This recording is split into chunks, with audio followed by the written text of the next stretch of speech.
What's up guys, welcome back. The video I'm sharing with you guys today is a little bit of a passion project of mine.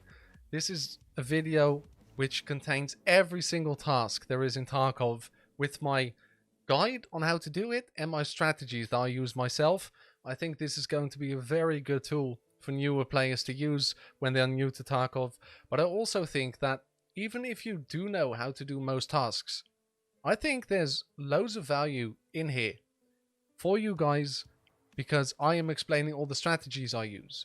Now, it's always good in a game like Tarkov that's so strategic to see someone else's point of view, train of thought on how to do things, and so please give this video a shot. It's going to be very long, but just cut it up in like 10-minute segments, watch through it if you want to, and I think it can be very helpful for everyone. I think Tarkov is such a huge game in how much knowledge there is that no one knows it all. Except for Pestilly, maybe, because he's like, you know, fucking walking Tarkov man. I think he should change his name to Tarkov man. Like, if you agree. This video is one of those videos that the YouTube algorithm is not going to like at all. So, in order to get this out there for people, because I can't tag it correctly, because I can't tag for every single task or whatever, please make sure to share it with your friends. It would mean a lot to me, and I feel like this is one of my productions, one of my works that is really beneficial for other people to see. So hopefully you want to share it on Twitter with your friends, just spread it in some of the Facebook groups about Escape from Tarkov you're in, maybe on Reddit, and let's get some people in here that are actually new to the game, or people that just want to improve their general understanding, or maybe just want to see a couple of different things, how they can improve their tasking.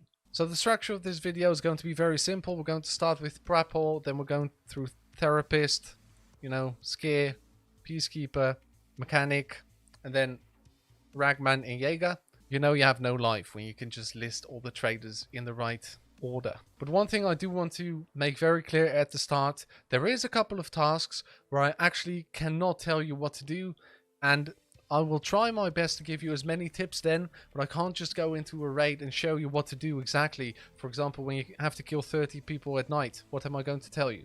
So I am going to list in the description down below a couple of my videos that, for example, will let you know how to win more gunfights and that type of stuff. So this can really be a hub of knowledge about Tarkov. This is everything I've literally been learning and trying to build together in a period of months and months and months and months playing this game. Now, without further ado, let's just start jumping through the tasks. Hopefully you guys enjoy this. If there's any questions about anything, leave it in the comment section down below, or join the Discord. Make sure to catch me on Twitch.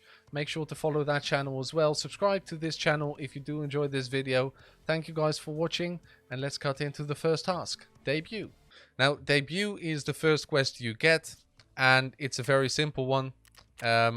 All you have to do is kill 5 scavs in customs and hand over 2 MP133 shotguns. Very first task, very simple, but I'm still going to explain to you my strategy for this when I make a new account.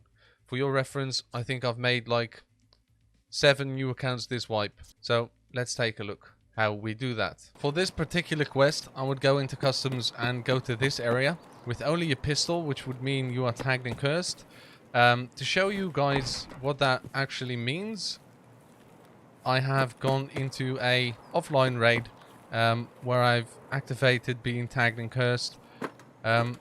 This area here is relatively good for killing scavs.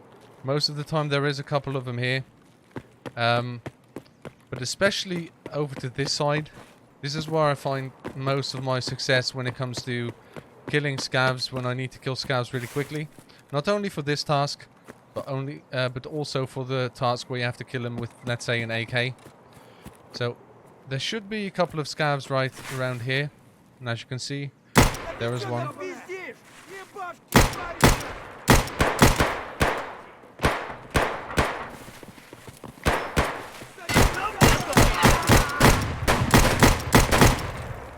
As you can see, you will be tagged and cursed if you only bring a pistol.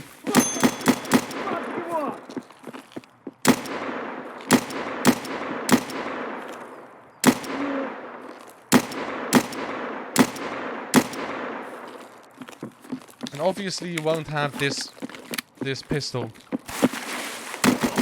when you first start out, you will be using like a Gratch or whatever. But this is definitely one of the places where you want to go to kill the scavs. You only need 5. If you get here quick enough, as you can see, we would have already picked up the 5 kills.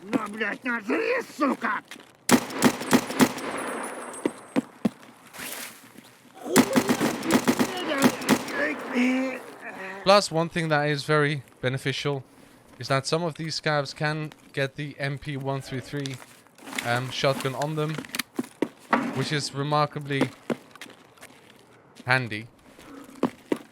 Doesn't look like we get very lucky this time, not with the MP133, but this is definitely the way I would go about doing this quest. Number 1, it's very efficient, and number 2, killing scavs here is just really fun.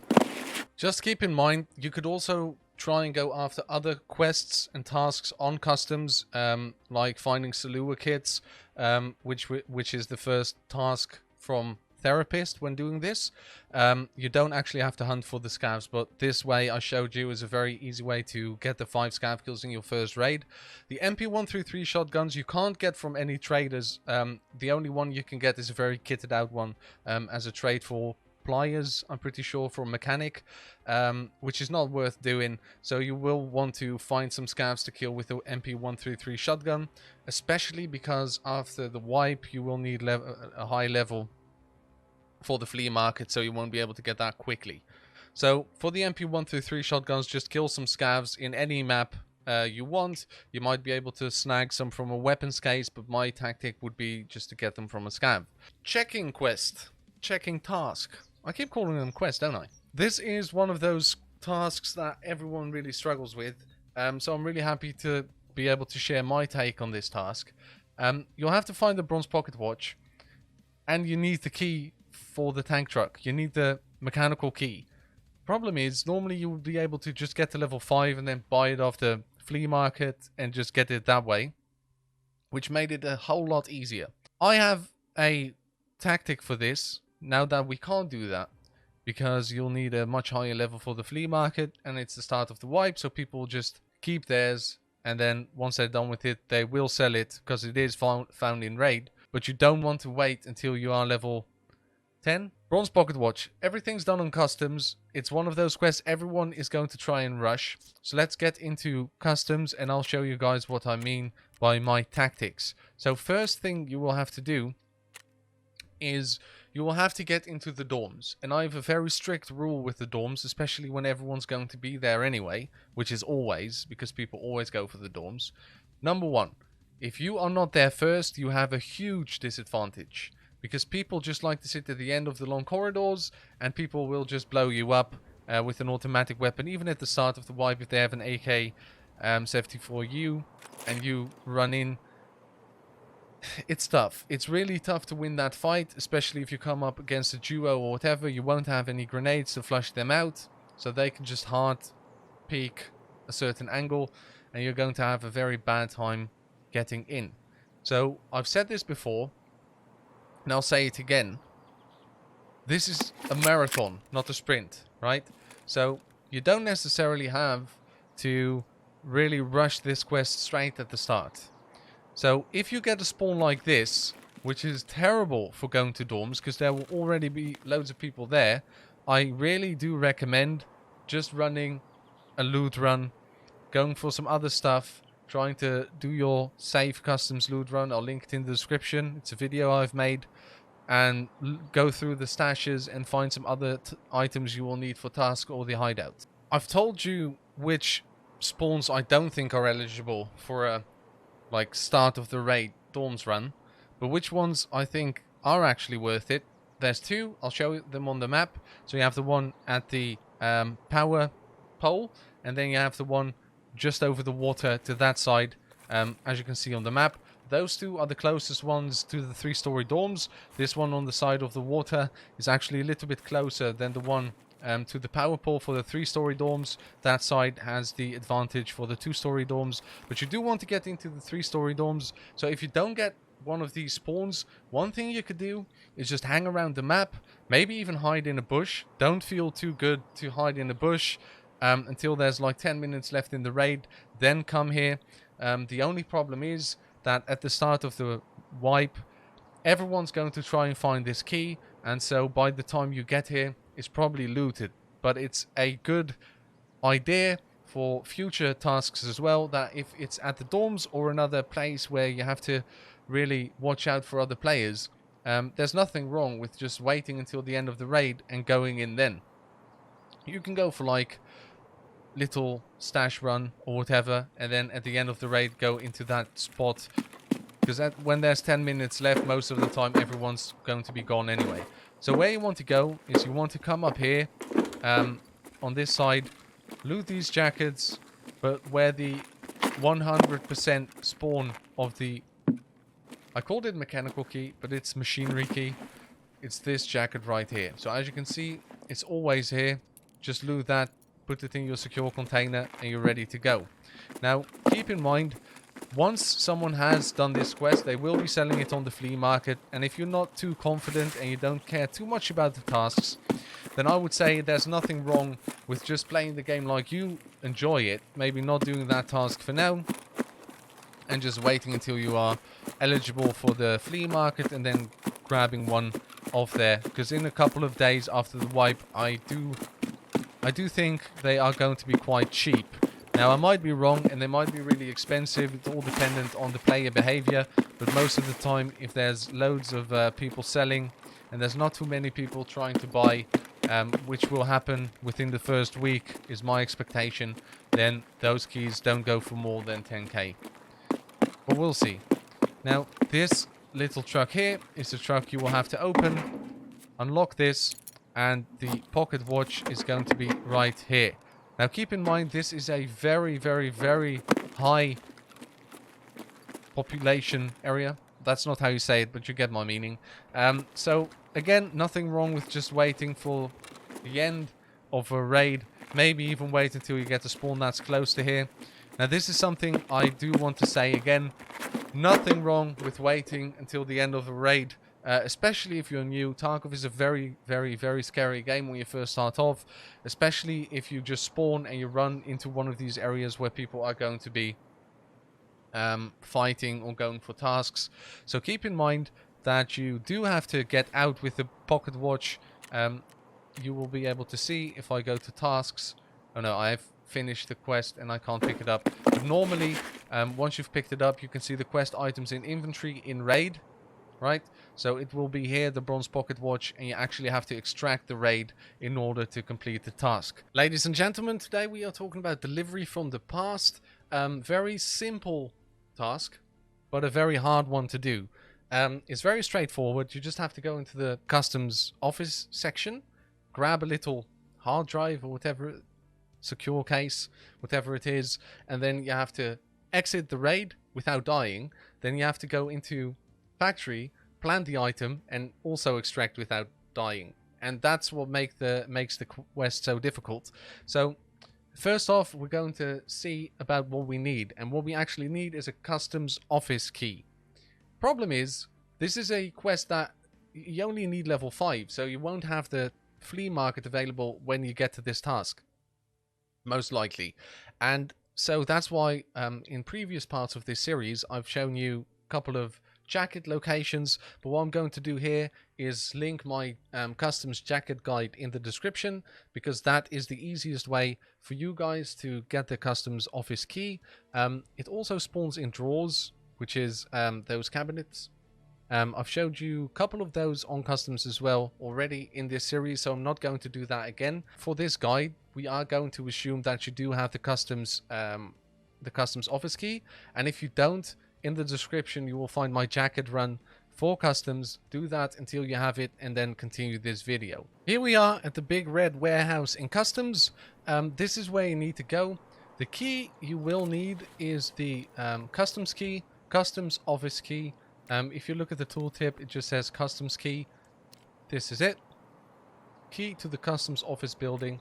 You can find these in any jacket or any filing cabinet. So, like I said before, this is where you want to go. When you spawn on this side of the map, especially early wipe, you can try getting into this little office area, but it's very, very, very dangerous because this is an absolute insane busy area. The only thing I would really recommend is if you spawn in the back here, which does happen every now and again. It's not a very, it's not a spawn that happens very often, but it does happen. And if it does, then you just want to come up here, unlock this door. By the way, this is not a very bad area to loot. I always open the doors, kick in the door first because it makes a lot of noise. Don't close this door, by the way. Don't close this door. I'll tell you why later. Check these computers that are in here for flash drives. Okay, there's 3, so there's one more. Check them for flash drives, and then maybe even search them for the for something like a graphics card. Jacket here you can search, and here you can find the SAN 306 key. That's lucky that that is here because you'll need that for a quest later on. And right on top here, right there, would be the secure case. Now the reason you don't want to close the door is if you do, you stand here and you have to open this door. People can snipe you from down there. They can shoot you down. Plus, one of the things I like to do is not walk up here really slowly, because people in the back, if someone creeps up while you're in here and they sit in the back there, it's a very dangerous thing. So what I like to do is really zigzag here and then just go down the stairs, jump like this, boom. They will shoot you, but at least you're a moving target, right? Now this is one way you can do it. If you spawn on this side, just get in, try and get it. But obviously everyone's going to try and rush this area because it's so highly populated. Let's just call it that. What I like to do is if I spawn on the other side, I just do a raid. And if I'm still alive when I get here, I hide until there's like 5 minutes left. I run up, I grab the item, and then I run into that corner over here.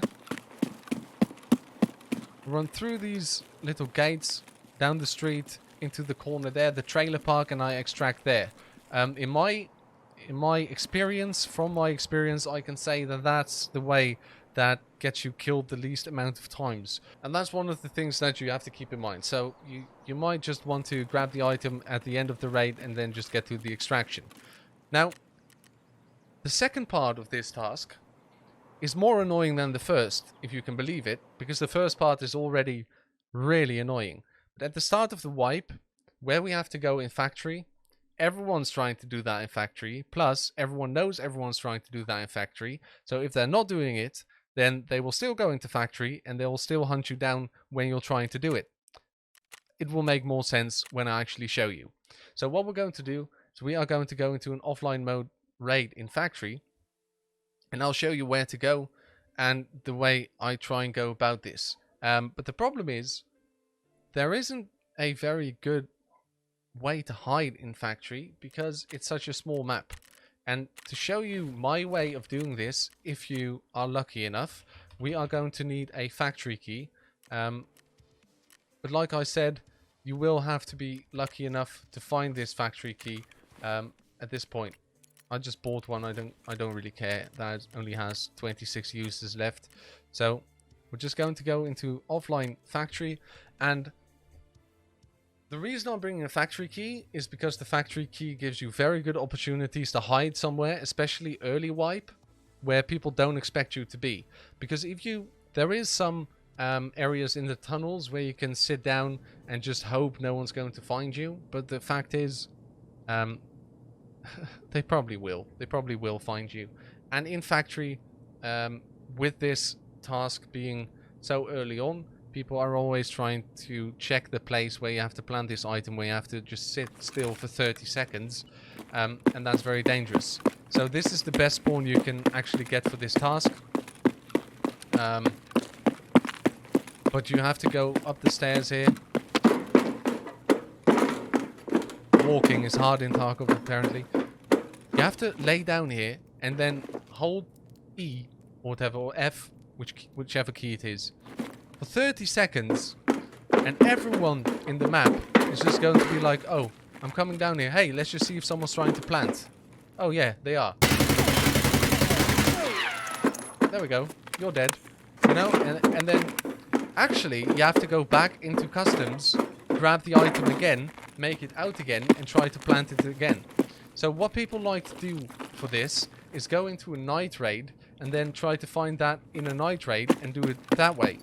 You can do that. That is not a particularly bad idea, but what I like to do is I always try and find a factory key as soon as I can. So I'm just running jacket runs a lot, especially at the start. Then I try and open this door. I unlock this door, open it up, close it behind me, and here you would be able to extract, right? So here you can extract. What I do is I just sit down here and I wait until there's like 4 minutes left in the raid. So now there's 4 minutes left in the raid. I open this door up. You have been able to listen around you for where people are. So just keep that in mind. Hearing, very important in Tarkov. You just run down. You go up the stairs there, you plant the item, and as soon as you've planted the item, you can do two things. You can come back down and see if you can extract here. Problem with this extract is always bloody spawn campers at the start of a wipe, because people just try and spawn camp more than now, because people will care more about the rubles and stuff. At least that's my experience. So what I normally do is I just jump down here again, and I just go back, because I've already opened the door with the factory key. By the way, don't ever go through this tunnel normally. What I always like to do is I like to jump up here and go from behind there. Another thing I like to do, which I don't really see people do often, is if I come down from there, I run straight over here, go up here, and then stay to the right first. And then from here, this is actually a funny thing to do. I like it. You can actually jump over, and you're right here. It's just using pathing people don't expect, which is very beneficial in Tarkov. And then we go down in here, and we extract. So that would be my ideal situation for doing this task.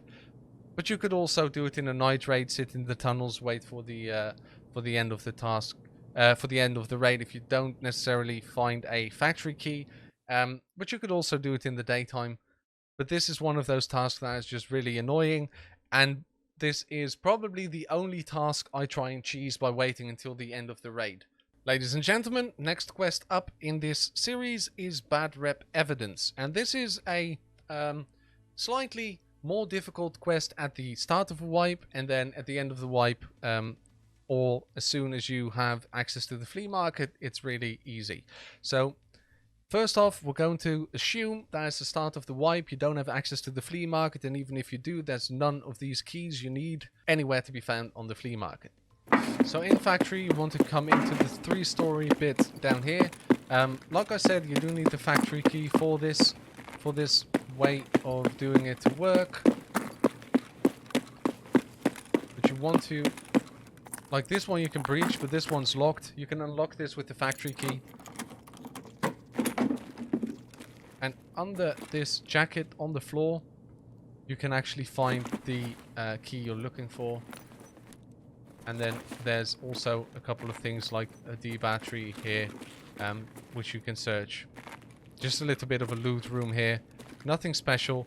Honestly, outside of this quest, I have never opened this door. But this is where you find the portable cabin key. Other ways to find them, obviously, cabinets and jackets. And it's not that rare. Honestly, it's not. So you'll be able to snag one. When you actually have found the portable cabin key, that's the hardest part of this task, especially just after the wipe. You just want to come down here, open this door. I always like to crouch like that to make it a little bit harder for them to headshot you. On the table here, you will find the item, and that's it. Just grab it, get down, and go to your extraction.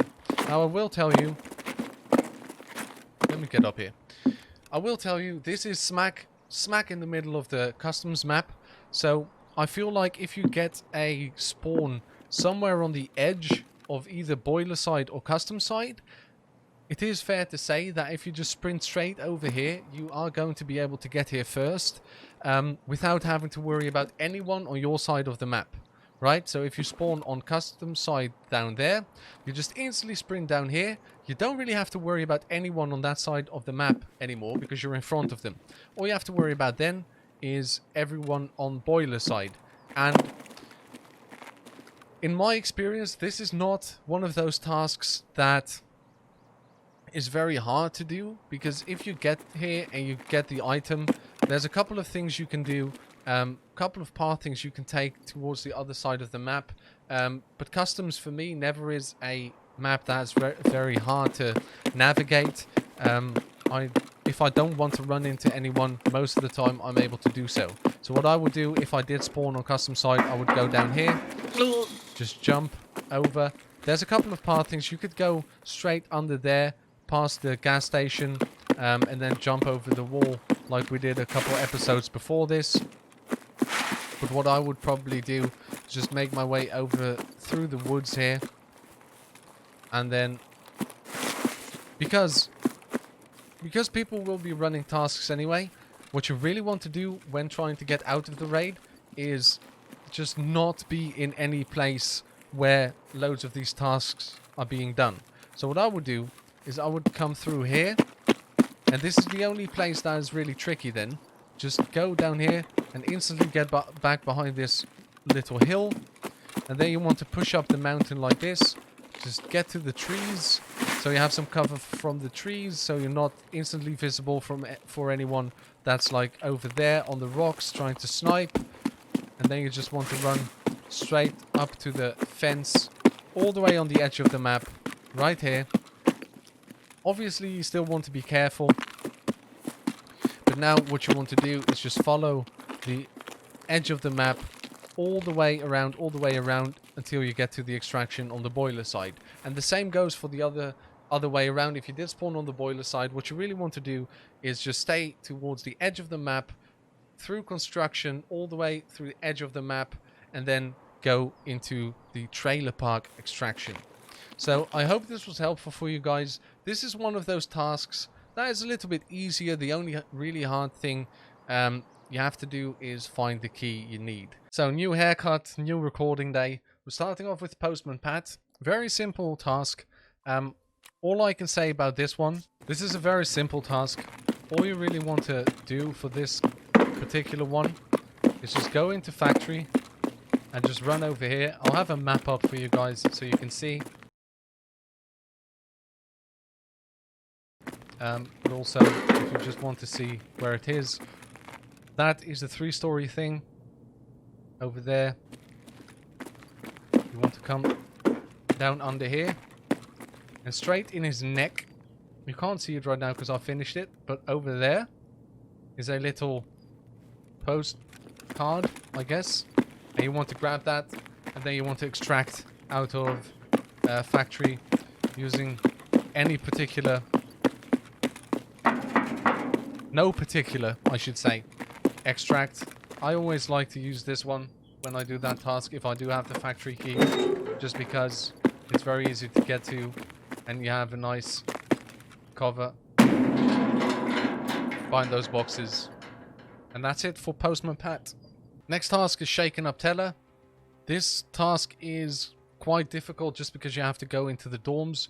You need the dorm 203 key, which can be found in any jacket, or you can loot it off scavs. Sometimes they drop it in their backpack. The keys of this task are quite important. Now, if you have already found the dorm 203 key from a jacket, then great. If you haven't, but you do have a room 214 key, you can find the 203 key in room 214 in a red mug. I'll show you where it is, and I'll show you where to get the 203 task done. There's also a 214 spawn, a room 214 key spawn here at this warehouse thingy in customs.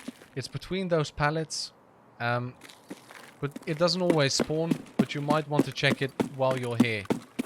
So now that we have gotten to the dorms buildings, you want to go into the second floor of the 3-story dorms. So right here, this is where you want to go.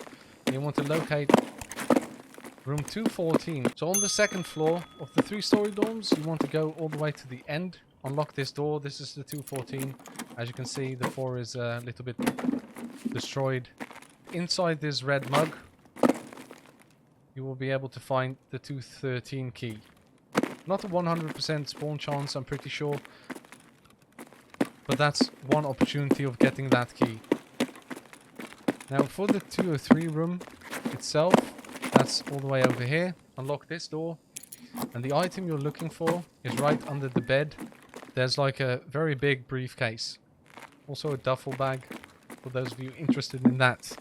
And that would be it. Just extract from the raid and you're golden. For Polikhim Hobo, I could go into the actual customs map and show you again what to do, but just go into the description down below and check out debut, because that is the place you would go to for killing scavs on customs if you want to rush it. But honestly, this is one of those tasks that you would probably just have to do while you're doing other tasks. It's very simple. It doesn't matter where you kill them. It doesn't matter how fast.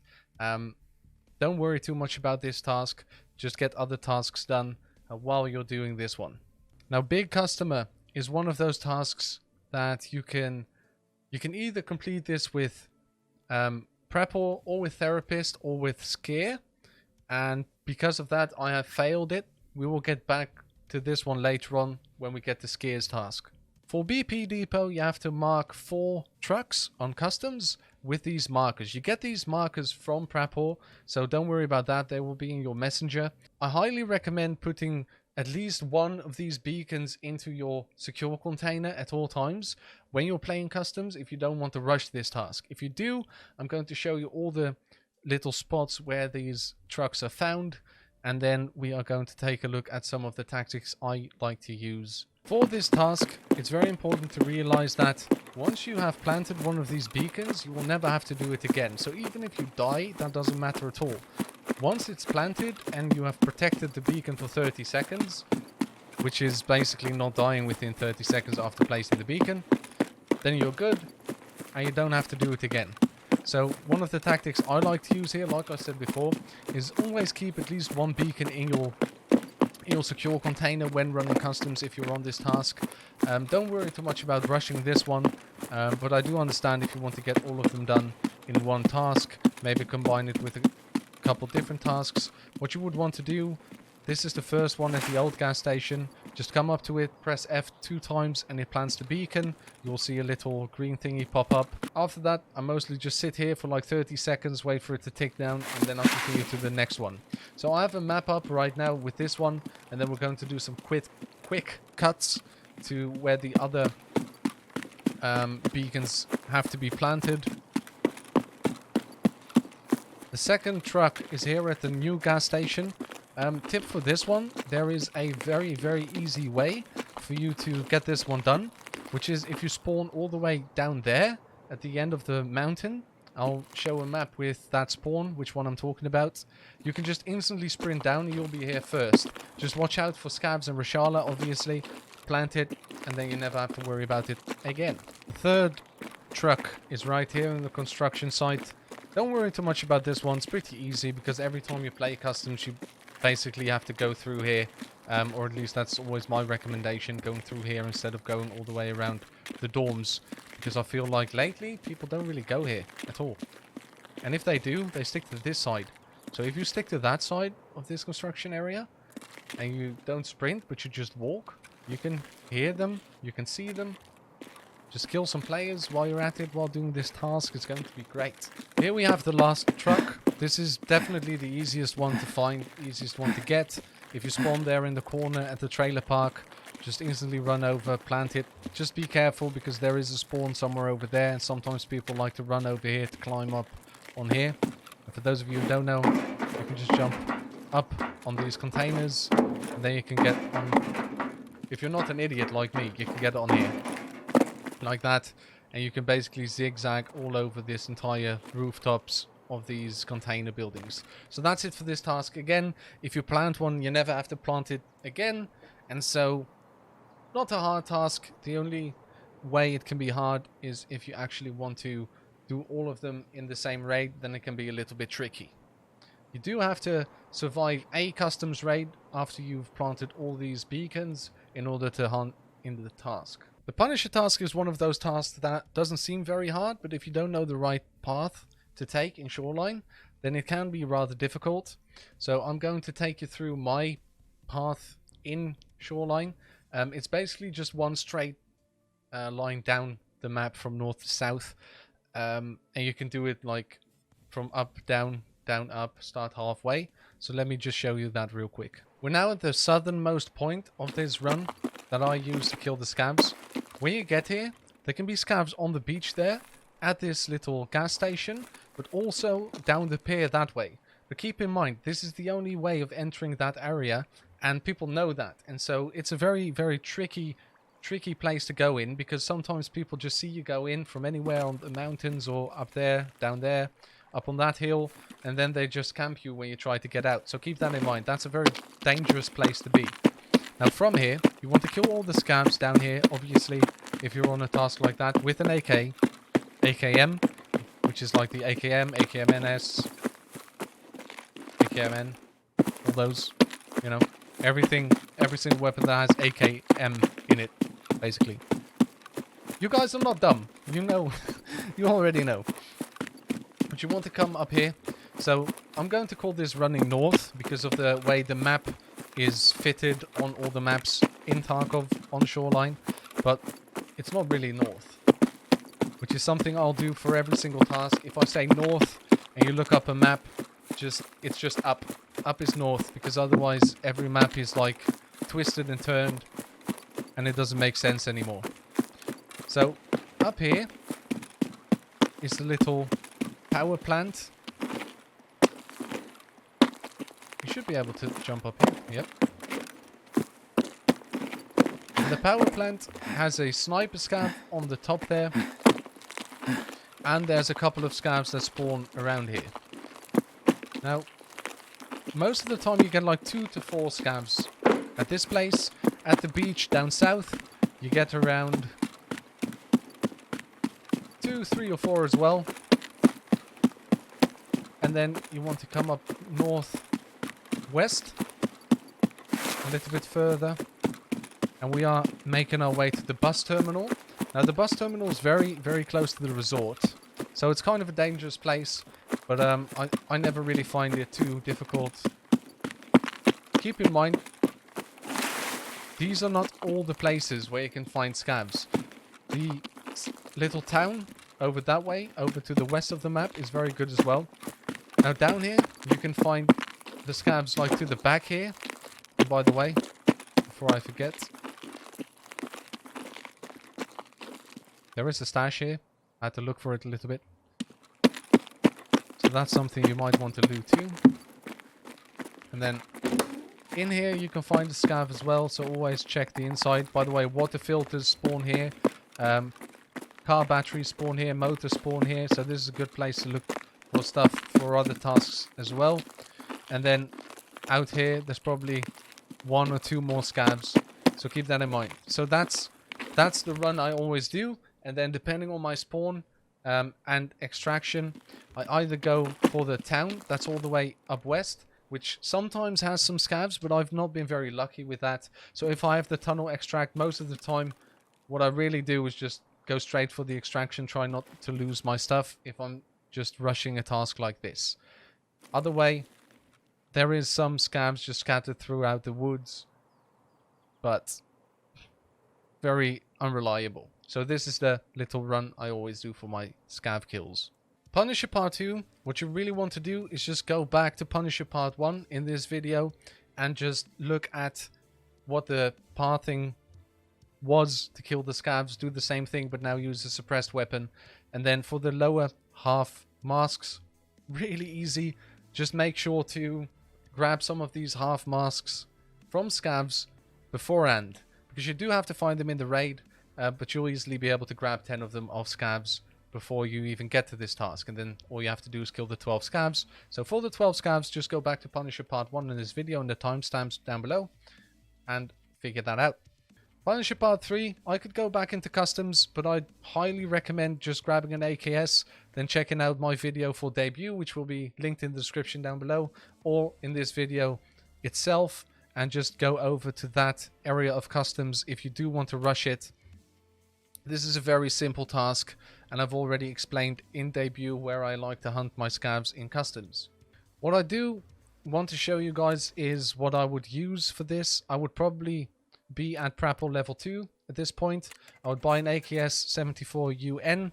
That's one thing I would definitely buy. You don't have much opportunity of adding much to this weapon. What you could do is buy a recoil pad and then just buy one of those mounted EKP sights from Prapor level 1, which I always have a hard time finding, just like that. And you could grab one of these pistol grips, which are a little bit better. It has more ergonomics than the standard one. This one has 5 and this one has 7, but that's just one of those things.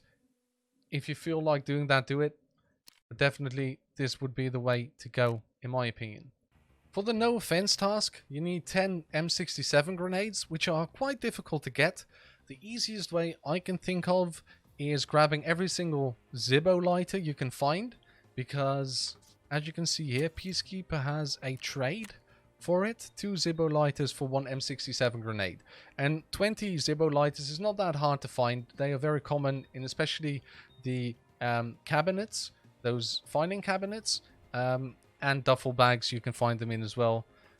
Jackets is a very good way of finding them too.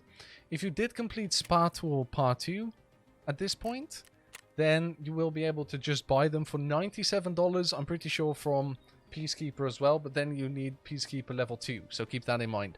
But that's definitely the easiest way to finish no offense, because these M67 grenades, they don't really get dropped from anything other than that, so that is your 2 base ways of getting them.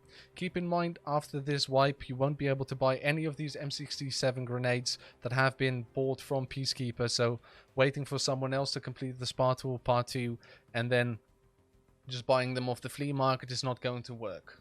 Punisher Part 4, very, very complicated task. Loads of things you have to do, like there's 3 different requirements, which is always weird in my opinion, if a task has this many things to do. As you can see on this account, I haven't even finished it myself, but what you want to do is, if you find those bars A2607 knives from scavs, because those are the brown knives, scavs drop them all the time, just pick them up. Pick them up every single time you find it until you have 10 sitting in your stash, because then you will be able to instantly hand all these into Prapor when you get to this task. I'm pretty sure these don't have to be found in raid. As you can see, it doesn't say find in raid, blah blah blah, it just says find 10 of these knives. And since people will probably be picking these up from scavs as well, I think these will be on the flea market quite early on, and so that's something you can do as well. To kill the 10 PMCs on Shoreline, there is no good answer to this task's requirement of killing PMCs. There's nothing I can say to you guys in order for you to have an easy time with this, because let's be honest, killing 10 PMCs on Shoreline, that's just a difficult task in and of itself, depending on how good of a player you are. But one tip I can give you is, if you are struggling with this one thing you can do is rush the resort and try and kill the pistol runners. Because at some point, if you are not able to play the game like regularly how you like to play it, just doing actual raids and killing players that are equally geared as you, I can understand that that's a problem for some people, especially if you're not very experienced in Tarkov or experienced in first-person shooters in general. What you want to do is just rush the resort if you have a good spawn close to there. I'll put up a map with some of the very close spawns, and then rush the resort and try to kill some of the pistol runners. This is one of those tasks that is a little bit difficult to complete, but once you have it done, you will be very, very, very, very happy. For killing scavs in woods with the 12 gauge shotgun, there is only one weapon I recommend, and that is the MP153. And I'll show you the shotgun right here. So if you have it as a stock preset, just like this, what you really want to do is get one of these SPRMs with any sight. And I know sights will be more difficult to obtain after the wipe, but this is really all you need. Get an 8x magazine extension, and then use the AP20 rounds if you can buy them. Otherwise, use a slug. I highly recommend using slug rounds. Just see what's available on the flea market is my highest recommendation. At this point, you will probably have Prapor level 2. From level 1, you can get this lead slug. If you don't have any other opportunity, I would recommend going with that. Another option from Jaeger level 1 is this Palaver 3 slug, the 12/70 Palaver slug. That has 17 penetration, while the lead slug has 15. Then the lead slug has a little bit more damage. But I can show you guys a couple of spots where I like to kill some scavs. Woods is one of those maps that is actually quite difficult to get this done, because it's the most long-range map, especially if everyone's on their tasks in the beginning of the wipe. They will all be doing like their Mosin tasks there and their Shooter Born in Heaven, where they have to get long range kills. And so this one is probably going to be kind of tough for you to handle. I know I am not looking forward to any task on Woods, just because of the fact that there is so much hassle. There is so much hassle with that. For anything scav related in Woods, this is where you want to come. Now, there is 2 areas in this corner of the map. Right here, around this shack, you can find a couple of scavs most of the time. Sometimes they're a little bit further in this tree line, but there's 9 times out of 10, there's a couple of scavs right there. So that's definitely a place you want to check out. And then this is the most high populated area. Don't worry about the black screen. I just ran out of all my stamina buffs, because I had to run here all this way. Took me a while. But anyway, right here, you see that little hut in the distance? That is the hut they call Scav House, and they call it Scav House for a reason.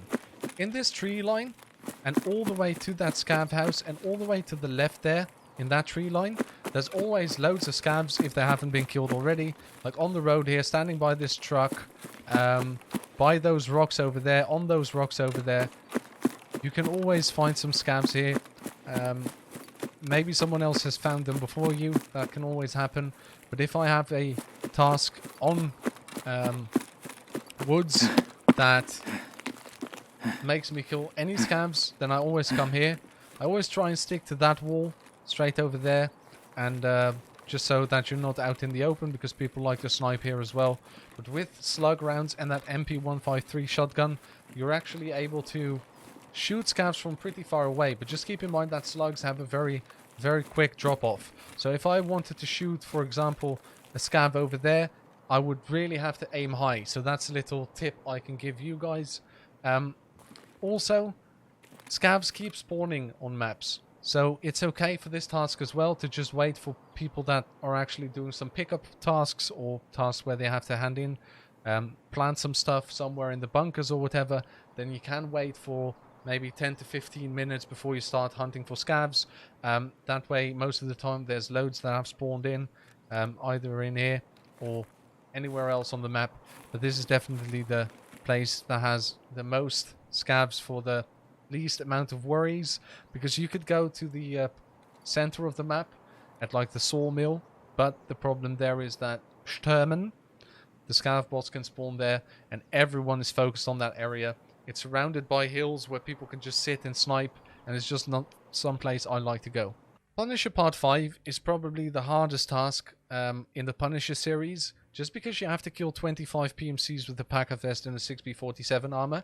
But if you're quick enough with all your tasks, then this isn't that hard at all. Why? Because everyone will still be running a Packer Vest and a 6B47 helmet, just because they don't have their traders high enough for anything else. So you'll run into enough people wearing shitty gear in order to give you at least an even playing ground. But all these other weapons, AK-74, M4A1, and the PM pistols, you could just buy off the flea market if other people have found them in raid. And at this point, once you get to this task, definitely you will have unlocked the flea market. So that's definitely how I would go about buying these items, as you guys would probably figure out by yourself. But for the kill 25 PMC operatives wearing a Packer Vest and helmet 6B47, there's only one place you can go really, and that is factory. Now, if you want to know my least risking way of killing PMCs, I highly recommend going over to the stirrup task. in the description down below. Just go to that and I show you guys a little bit about how I like to run factory with a pistol in order to kill players. I always do this task this way, or I combine it with another task where I have to maybe kill players in factory with grenades, and then I just instantly go in fully geared. But the tactics that I explained in Stirrup they are still the same. It still applies to playing with different kinds of gear than a pistol, so make sure to drop down to that task Stirrup if you want to see those tactics. Punisher Part 6, unfortunately I wasn't able to find any correct layout of what you have to do for the task, but here it is. You have to kill 15 PMC operators with an SVD. You have to bring 10 PMC USEC dog tags and then bring 10 bear dog tags. These do not have to be found in raid, so you will be able to just buy them off the flea market if you want to. For the SVD kills, I highly recommend watching my guide on Stirrup, which is in the description down below. Just click that bookmark and go over there. Same with Punisher Part 5. Punisher Part 6, you just have to kill players, and the easiest way to kill players is playing factory. Get used to the map. That will help you so much in all these tasks where you have to kill people with a certain weapon where the map doesn't even matter. Just go into factory with an SVD. 15 PMCs killings in factory is a very easy thing to do. If you look at that Stirrup guide and then just apply those tactics, you'll be fine. You're going to do this easily. And after you've finished Punisher Part 6, congratulations, you have just unlocked the Epsilon container, which is huge if you're like a standard account player. Next up, we have the Grenadier task. Kill 12 PMCs with grenades. Honestly, the only tip I can give you for this one is always carry grenades. As soon as you get this task, just try and use grenades as much as you can. Sometimes it's even good to have a hatchet runner. If you see him, wait for him to run into like a doorway where you can basically throw in a grenade, close the door, and you will kill him, like in dorms or whatever. Try and find some places with close quarter combat to fight people. But honestly, this is one of those tasks. No one will look up this guide to know how to kill players with a grenade. You just have to play with grenades, and that's it. One of the areas I like to do this task in, if I want to do it quickly, is definitely factory or dorms, or the resort area in Shoreline, or in reserve. I like to go into those big 3-story buildings that surround the helicopter. Perfect Mediator. Nothing to say about this one. You just have to reach the standing with all the traders, and that's exactly what we're doing here. Just complete your tasks and you'll have it in no time. Now, one of my most dreaded tasks, regulated materials. I hate this one. I honestly hate this task just because it's so hard to find all these items, and especially now to find this raid, this military battery is really tough because it weighs 40.2 kilograms. And so good luck with that. I'll show you where to find it. One thing I can say about these shells, the way I always get these, and it's never been different for me on whichever account I've ever played on, I run my scav as much as I can on factory from the start of the wipe. And at the point where I get to this task, I always have 10. I literally always have 10 of them, and I can just instantly hand it in because your scav spawns with one of these shells in the backpack quite often.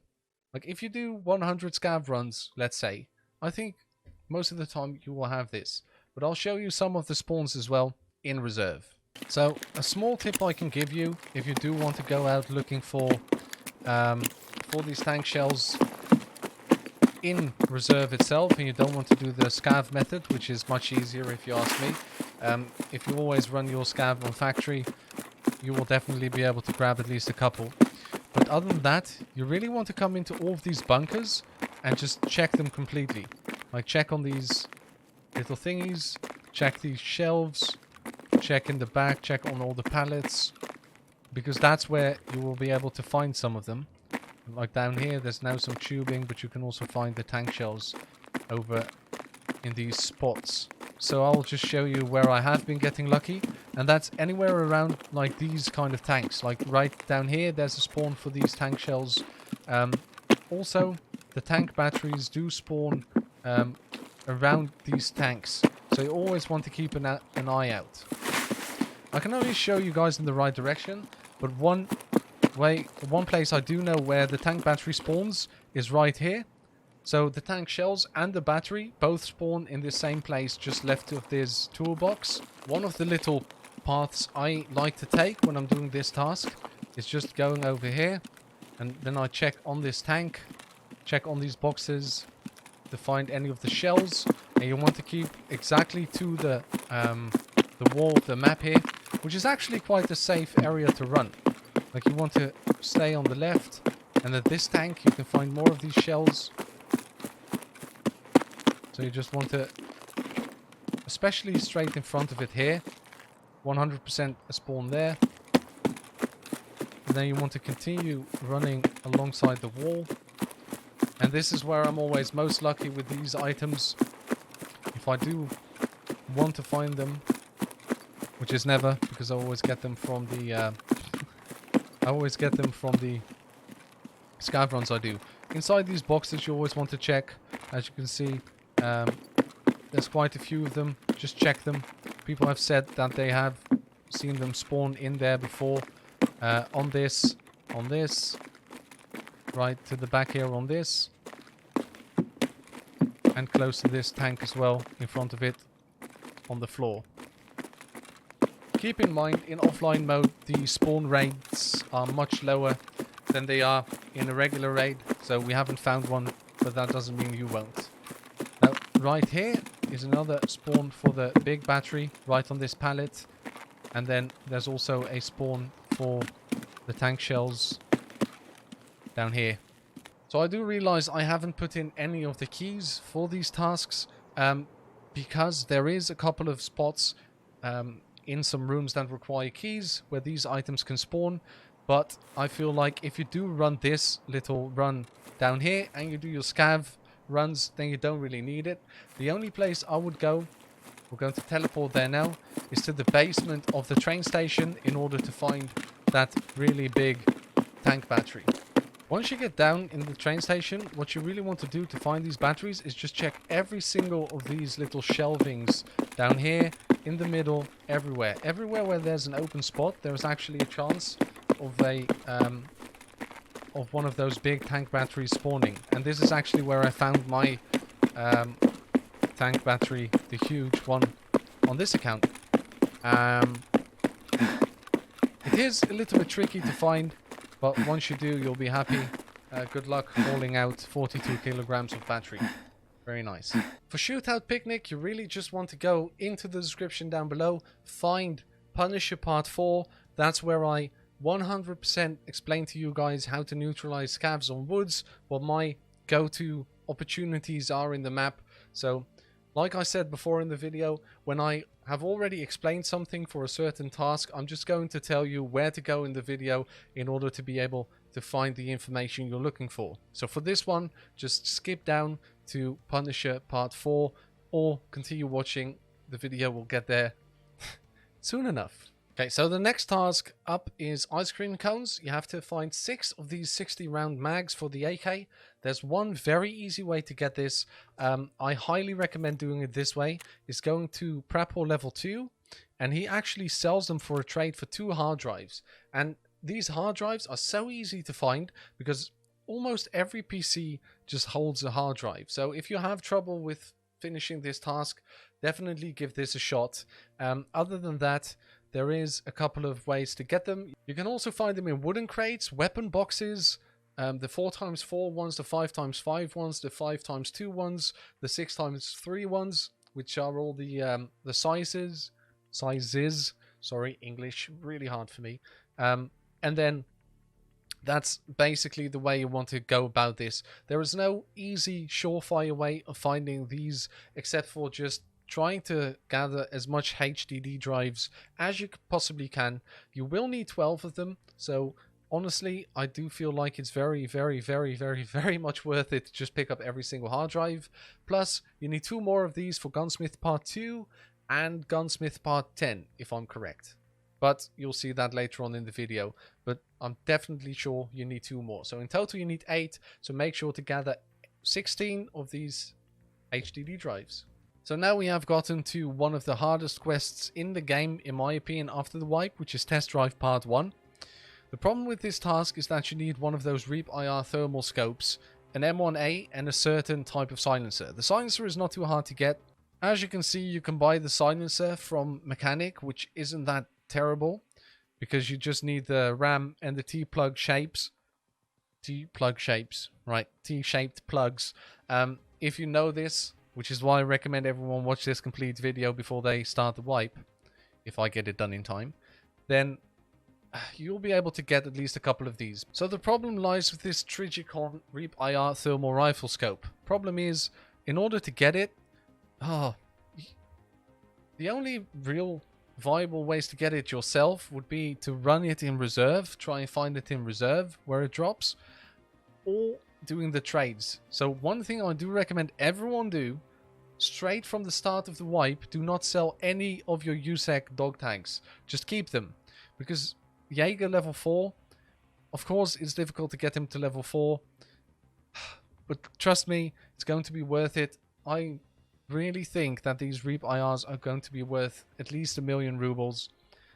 It's going to be ridiculous, just because people will not be able to trade them as much as they can now. But I might be wrong. It might be available on the flea market and then it wouldn't be as bad. But just keep in mind, if anyone else uses a trade like this, they won't be able to sell it on the flea market, so people will have to get it from a reserve run in order to get it to you through the flea market. This little trade right here is actually not that bad, because you will be able to buy these off the flea market and you're able to run them yourself quite easily. I have a loot run that is very good for finding these 2 items, so make sure to hit that up if that's the way you want to go. I'll leave it in the description down below. It's called the Bastille Code Red loot run. If you don't take into account that you need these items, the quest itself is not that hard. Just go into any night raid with an M1A with these attachments and you'll be golden. I know I normally recommend doing your PMC killings with a certain weapon in factory, but I don't feel like you get the most out of this Reap IR, so I would definitely recommend a night run in customs or a night run in shoreline for that type of situation. Other than that, the task is not that hard. If you have this kind of hardware, it shouldn't be very difficult for anyone to get 20 PMC kills, just because you have such an advantage over anyone that doesn't, especially in nighttime. This thing is absolutely ridiculous, this Trigicon Reap IR, so good luck with that.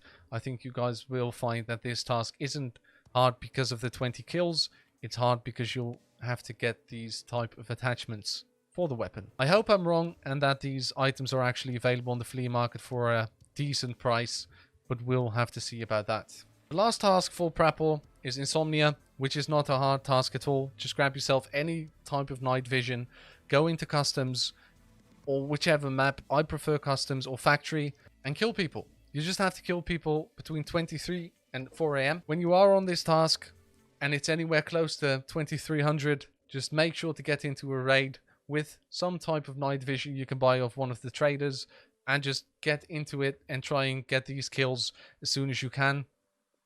Because if you leave this one too long and you have to wait every time, because you really just want to finish this task and you have to wait for that 2300 mark every time, then it's going to be very, very, very, very annoying to you.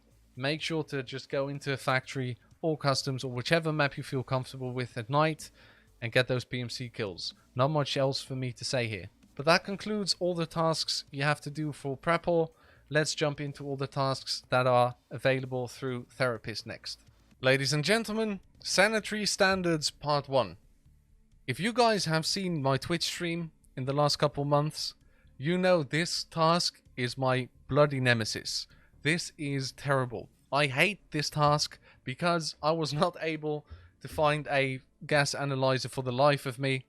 So I'm really glad I can show you at least all the ways I know of that are particularly good to find a gas analyzer. But there is a little bit of luck involved, okay? Now, these gas analyzers, they can spawn in crates, they can spawn in duffel bags, they can spawn in stashes, they can spawn in filing cabinets, and they can spawn on some set spawn locations. So I'm going to take you through some of the spots where I know they can spawn and which ones I've tried. Most of the time, like 9 out of 10 times, I find it within one of my first raids, and then on the task series we did on stream on Twitch, man, I think I've done 50 raids and I still hadn't found one. So keep in mind, I stream on Twitch at least every Monday, Wednesday, Friday. So if you want to see that, it's in the link down below.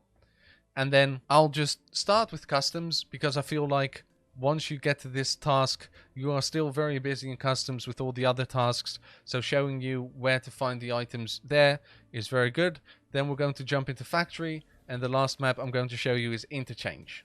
Now, as always, when it comes to these kind of tasks where you have to find a certain item, which is a non-player item, which is a definition I've made myself, which is like items for tasks or the hideout.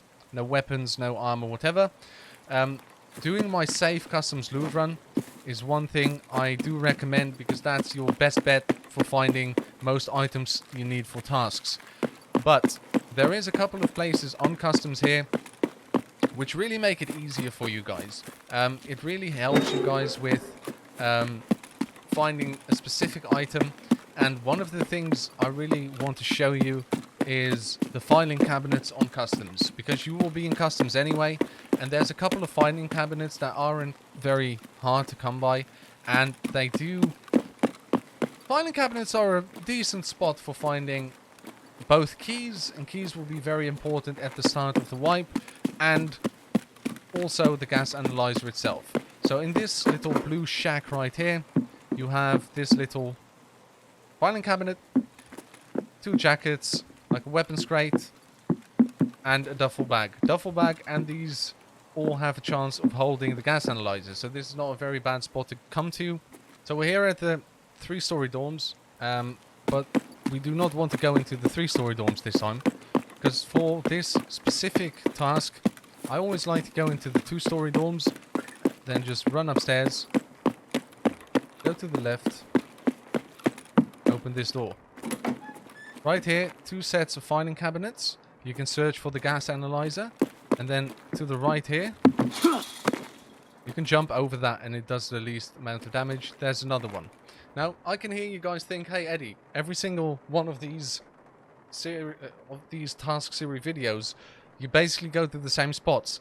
And yes, exactly. That's the point of this series. The reason I'm bringing them out like a series like this is so you guys can watch these videos and then think, hey, wait, so I need the jackets for tasks later on, and I need a gas analyzer from the filing cabinets, but I can also find like the keys and the jackets in the filing cabinets, and I can also find like the bolts in the filing cabinets, and then, oh wait, and while I'm here I might as well pick up the machinery key, even if I'm not on that task, you know.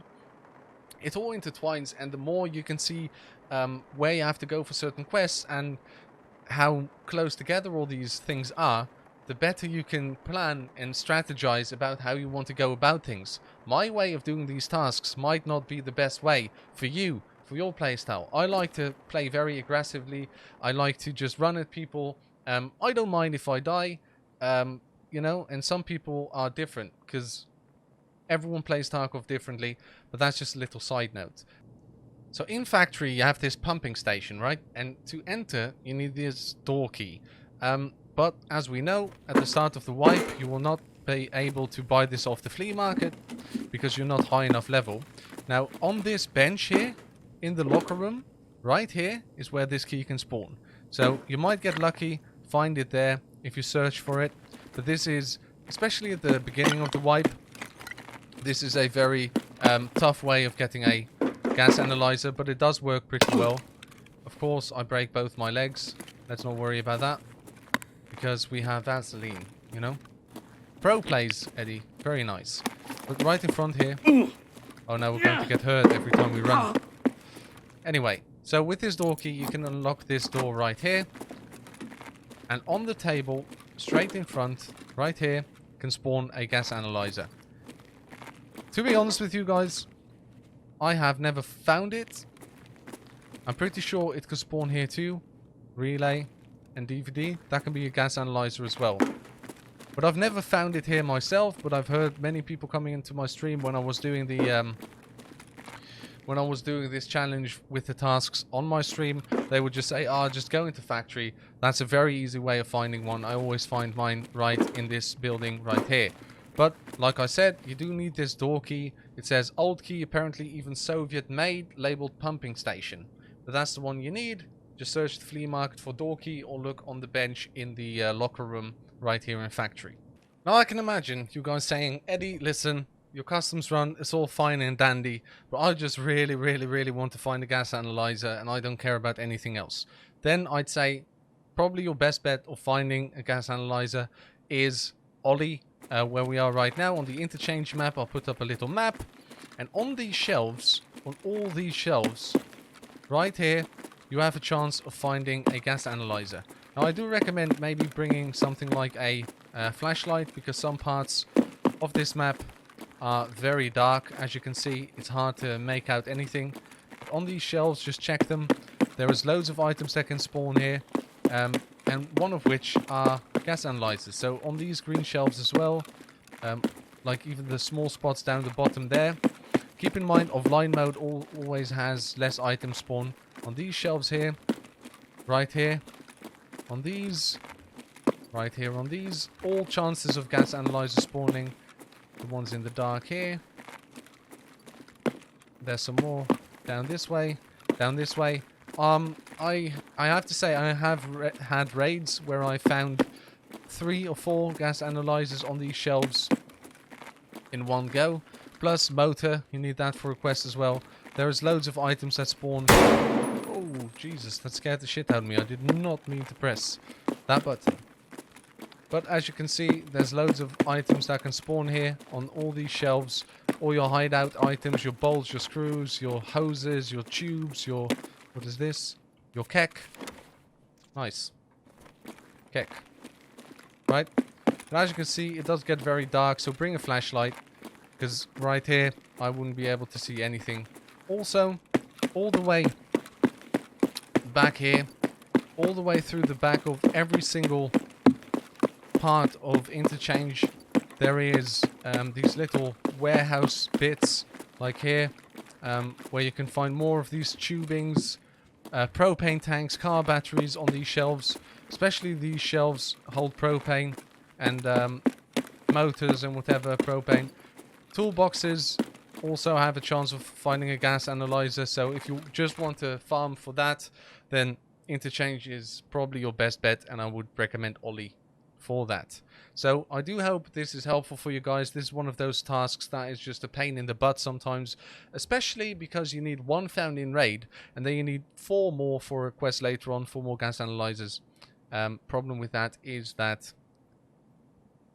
it's just painful, right? Because you can't buy them from the flea market if you're quick enough with your tasks and you're not high enough level yet. Plus everyone is going to need them. They're quite rare, I find, when you want to find them, and then when you don't want to find them, they are everywhere.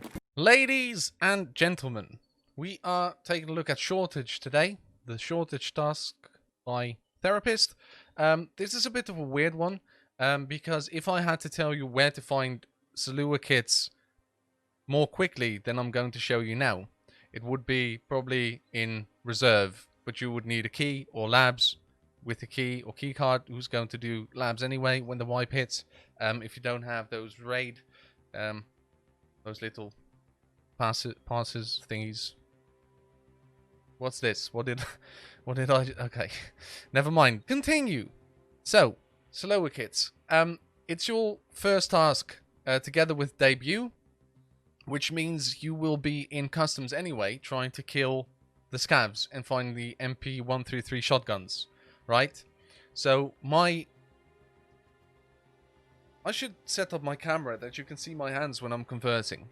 Anyway, we should probably take a look at customs and see where in customs we actually have a chance to find salewa kits. One thing I will tell you, you can find them in the bags of scavs. So when you're killing scavs, always loot the backpack. There can be a salewa kit in there. So that's one thing. big tip, if you find one, put it in your secure container. Because finding these 5 salewa kits is going to be tough, especially at the start of the wipe, especially now that the requirement for the flea market is higher than it used to be, because normally you would just get to level 5 and buy them from the flea market. But you can't do that anymore, and it's not worth it waiting till that higher level and then buying them and then completing the task. So I am going to jump into customs and I'm going to show you where I find mine. Okay, so we spawned at the perfect location actually. Excuse me for the thunder, lightning, but I can't be too fussy about that because sometimes you have to restart an offline raid for 12 times and it's still like dark and thundery.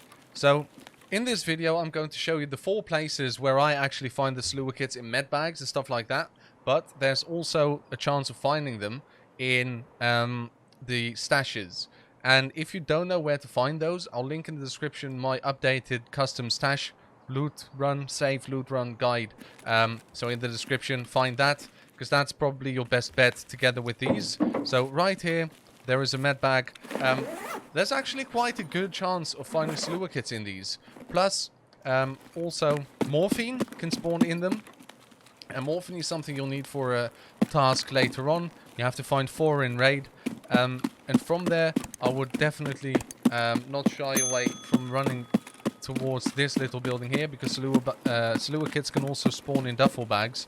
And right here, you have a nice chance of finding some of those. While you're at it, loot these jackets, loot this for a gas analyzer, because that's also something you'll need very early on. And as you can see, while I'm explaining these tasks, I'm also trying to incorporate my knowledge about other tasks that you'll have to do later on, just to give you a complete picture of whatever you need. I'll also link in the description the video that shows you a complete list of every item you need, even for the gunsmith tasks, for example. So you could loot this, find this, and you're like, oh, I actually might need this for a gunsmith quest. Okay, that's very important then. Put it in your secure container and you're good to go for that item already. There is one more med bag I forgot to show you. It's right here, red customs building. This is the little hut. Right here you will find one more med bag, which can also hold a salewa kit for you guys. Okay, so right here is one of my little gems. This duffel bag here, I don't know if people know that there's a duffel bag here, but this one is never bloody looted. So search this one as well. It's a very easy little loot. It's relatively safe if you sit like this, you just loot it. You walk into the corner like that. There's not really any angle from the other side people can kill you, so they might be able to shoot like through here at your feet, but that's not going to kill you, is it? At the gas station here, this is a very dangerous spot, so I would understand if you don't want to go here looking for a salewa kit, but in the back of this ambulance you might be able to find a salewa kit like on the bench here. I've heard people finding them there. Honestly, I've not been very lucky with that particular spot, but there is one spot here with a key that is quite easy to find, so you might be able to find it inside this door. I'll show you on screen which key you need for it, but there's a med bag right there on the floor. You'll be able to find some salewa kits in there as well, which is, if you are going here, maybe trying to hunt Rashala or whatever at the start of the wipe to find yourself some good AVS rigs, or maybe even some other stuff like their AKs, maybe the lab's key card, or just get the golden TT for the quest you need later on, then that's definitely something you can check if he's not there or after you've killed him. And from here, this is a little shortcut I like to use. Instantly get you over here, where we need to go next for the last med bag I know of in customs. I might have missed one, but I don't think so. So here there's another little med case. Most of the time this one will be looted, especially if you get here a little bit later on, but it's definitely worth it if you spawn somewhere close to here. There's also a weapons crate there and another weapons crate here. Good for the items you need to find for the gunsmith quests. Now, I can't stress this enough. Your best bet to find these salewa kits is probably doing my safe customs loot run, because in those stashes there's a There's just a low chance of finding one, but if you do the run correctly, there's like 10 or 11 stashes, and most of the time you will find at least some quest items you need. So if you don't have a quest at the start of the wipe where you actually need to go to like dorms or whatever, or even if you have to go to dorms, but you get a spawn that's just, let's say you spawn all the way in the construction area right there, then there's no way you're going to get to the dorms before anyone else does, and so there's probably going to be people waiting at the dorms, and if that's something you're not comfortable with, that close quarter combat, then I recommend just doing that loot run, stocking up on the items you will need for tasks later on, and the salewa kit is definitely one of them. Also, there's some more attachments here on the crates. I really do recommend that loot run, so I'll leave it in the description down below. Ladies and gentlemen, today we are talking about Operation Aquarius. By the way, I have no clue why I just started saying ladies and gentlemen before every video. My brain works in a really weird way. I don't know why, but Operation Aquarius, you have to get into the dorms, 2-story dorms. I'll show you where to get the key. I'll show you my tactics of actually finishing this quest and where to do it. This is the key you need, dorm room 206 key. It's in the 2-story dorms. The only way you can find this is either in jackets or in filing cabinets. So make sure to always hit those if you need them, right? So I've been saying this throughout this series a lot, but one of your priorities in any raid when the wipe hits should be finding as many jackets as you can, because it is so important, because these keys, if you're not level 15 yet, or level 10, or whatever they decide on for the wipe to open the flea market at, if you don't have the keys, you can't do the tasks. If you don't have the tasks, you're not going to progress through your story mode, like story mode for Tarkov, and you are going to just get behind on everyone else. So keep that in mind. Now, once you do find this key, you'll be able to do this quest, and I'm going to show you where and how to do it and what I like to do to make sure it's a very nice success. We just spawned in, and it's remarkably nice for me to see this rain and coolness, because in the Netherlands right now it's like 28 degrees and I'm sweating like a pig sitting in the attic recording videos for you guys, which I love doing, but it's getting too bloody hot in my little attic, and like I said, sweating like a bloody pig. So once you walk into the 2-story dorms, you just want to get up here where you find the water barrel. That's the room 206. It also says it right here on the little label thingy, 206. You just want to walk in here. Quest complete. All you need to do now is get out, and I would recommend get out. Like, if you get a good spawn for this, so either on the waterfront over there on custom side, or at the power pole right there on boiler side, just grab this and get out. You can also go in through there, obviously, and you just want to start running, getting out. Now, I do find myself repeating things I've said before in this series, in this task series, but they are just the most important things. Like, number one, it's no problem just waiting until the end of the raid for this task. Honestly, going into the dorms is one of the most dangerous things you can do in Tarkov, so don't feel bad about that. Number two, if you do have a bad spawn, to get into the dorms early, you could also always just choose to do one of my safe customs loot runs. I'll link it in the description down below, which will net you far more quest items than any other run I've seen. Think about cigarettes, things for your hideout, gas analyzers, all that kind of good stuff, even roosters, whatever. And then the last but not least, if you do go for the dorms, make sure you bring some good gear. Not good gear because it's the start of the wipe probably when you're doing this task, but at least bring something you feel confident using, because chances are you're going to have to get into a fight, even if you get the good spawn, because people will be rushing the dorms like crazy. More so the 3-story dorms than the 2-story dorms, but still, it's not going to be a safe thing just to run in there and try and get the task done. Operation Aquarius Part 2, I highly recommend going into the description down below. Just take a look at debut.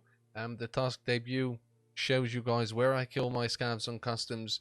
It doesn't really matter what you use for this.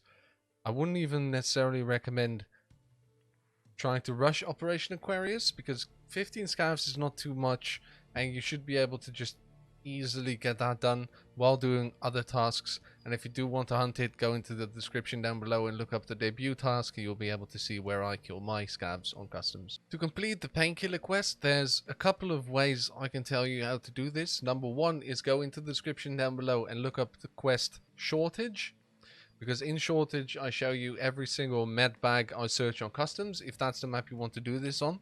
But honestly, the easiest way to get this done is just going into labs and killing raiders. And I know that sounds tricky, and if that is too tricky for you, then I do understand. But killing raiders on labs is actually a very good way to get this done. Another very good way of finding these painkillers, if you don't want to go around killing raiders, is by doing the safe loot run I have made for customs, which will be in the description down below.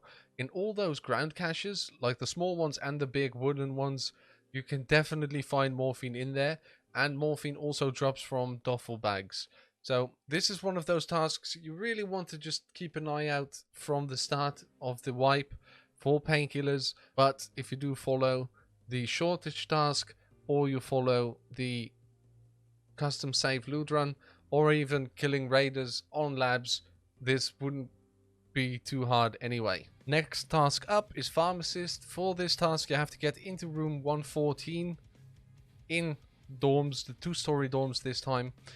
To get this key, you can either find it in any jackets you search, but there is also a specific spawn in the car, in the back of the car at the checkpoint in customs. I'll show you where it is, and then I'll show you which room you need in customs dorms. So here we are coming up on the little checkpoint in customs. This is where the 114 key spawns, in the back of this little car right here. Search that, and this is where it should be. But as you can see, we are not as lucky, but this is a increased spawn chance in the back of this car. Now we really want to just run all the way straight to the dorms. Keep in mind that this is a very, very, very dangerous place to stand. Not only will there be a sniper scav most times of the week, most days of the week, I guess, and then also loads of scavs here in this general area. Plus, it's just somewhere people always check because of the fact that there's a sniper scav there. So players will always be checking if they see that sniper scav, and if you're looting the back of that car, they will be able to see you there as well. So keep that in mind. It's a little bit of a dangerous spot, but it shouldn't be too bad. Now, when you're going to the dorms, I can't stress this enough. This is the most dangerous place in customs. There's nothing wrong with waiting until the end of a raid to go in there and grab your item. Now, we'll show you guys a map over there in that corner. Look how big my hand looks when I do it like this. So the map will be there with the closest spawns. The one over the water is close to the 3-story dorms, obviously, and then the one at the power pool over there is close to the 2-story dorms. Inside the 2-story dorm building, you're looking for room 114, which is where you will be able to find the item you're looking for. The item you're looking for would be straight on the safe right here. I didn't mean to shoot. Excuse me. Hope I didn't freak you out. But just grab that, and then unfortunately, you do have to make it out of the raid alive in order to get the task done, but it's very straightforward. The 2-story dorms are most likely less dangerous than the 3-story dorms anyway, so this one shouldn't give you too much trouble. If you're looking for a task guide for supply plans, just go into the description down below, go to kind of sabotage under the scare tasks. That is the same task, but I always hand it into scare just because I prefer it that way. So it's the same task, you just hand in the item to a different person. So the reason why I always hand it into scare is because of the fact that if you do manage to hand it into scare, you only lose 0.1 to therapist, and he gives you 180,000 rubles instead of just 80,000. If you do hand it into therapist, you will lose 0.3 with scare, and then you only get the 80,000 rubles. So in my opinion, scare is more worth it. General wares is definitely a task you want to start on as soon as the wipe happens. You need to find those tushonkas, the small ones, not the high ones. So you would be looking for these tushonka. This is not can of beef stew. This is the ones you are looking for. These cans of beef stew. So not this delicious beef stew. You need that for other tasks, but make sure it's this tushonka and not the other one.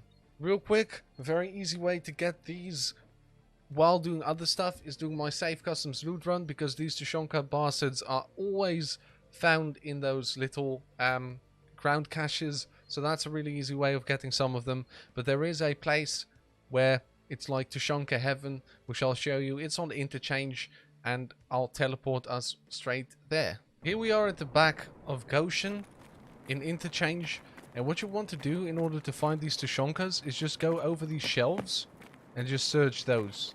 And keep in mind, the spawn rate of items is very much lower in offline mode than it is in regular raids. So maybe I won't be able to find any on these shelves, but trust me, in an online raid, you should be able to find at least like 5 of them every single raid.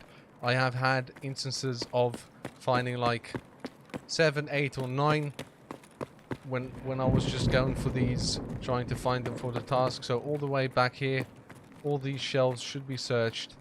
Now, those as well, and then in here, on these shelves, you can find them too. Right there, and then if you go a little bit further to the front of the shop, all these shelves around here also hold them. So, as you can see, there's loads and loads and loads of shelves that can hold this tushonka you're looking for. Now, it's a little bit of a shame that I haven't seen any to prove it to you guys, but trust me, this is a insane place. Everyone knows it. Well, maybe not everyone, but people know it. So people will probably be running here as well. Like on this loot spot where you find this water, you can also find the tushonkas. For Sanitary Standards Part 2, just go into my task guide for Sanitary Standards Part 1. It's exactly the same. You just need to get 3 gas analyzers. So if you want to find it yourself, go to Sanitary Standards Part 1. But one thing to keep in mind, you don't have to actually find these 3 in a raid yourself. You can buy it off the flea market too. So don't stress too much about this one, but it is a pretty early task, so you might want to farm for it if you haven't unlocked the flea market but at this point, or maybe there's just none to be bought over there. Car repair is one of those tasks that can be very frustrating because you have to find those 4 car batteries. The spark plugs, in my opinion, are not that much of a problem. So for the spark plugs, we're going to make this very simple. Do the safe customs loot run. So run the ground caches on customs. Link in the description, and then search cabinets. Filing cabinets have these spark plugs all the time, and so do duffel bags. For the car batteries, a little bit more difficult. Yes, you can find them for the from the safe customs loot run, so definitely make sure to give that a try. Like, that run is so good. There is a reason why it's my most viewed video on my channel, because people love it and it really works. All the ground caches can hold car batteries, but so many more quest items. It's ridiculous, so make sure to give that a chance. But then I'll also show you a couple of spots on both customs and interchange where I find loads of these batteries. So you guys, if you do want to farm like hard spawns for it, then you can.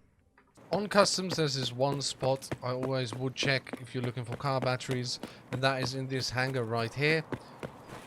There is more spawns on customs,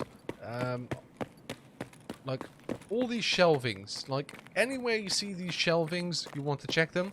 But this one is one you always want to check, because there's so many like fuel on here, water filters, but also car batteries. So make sure to check that, and check in the back of this car.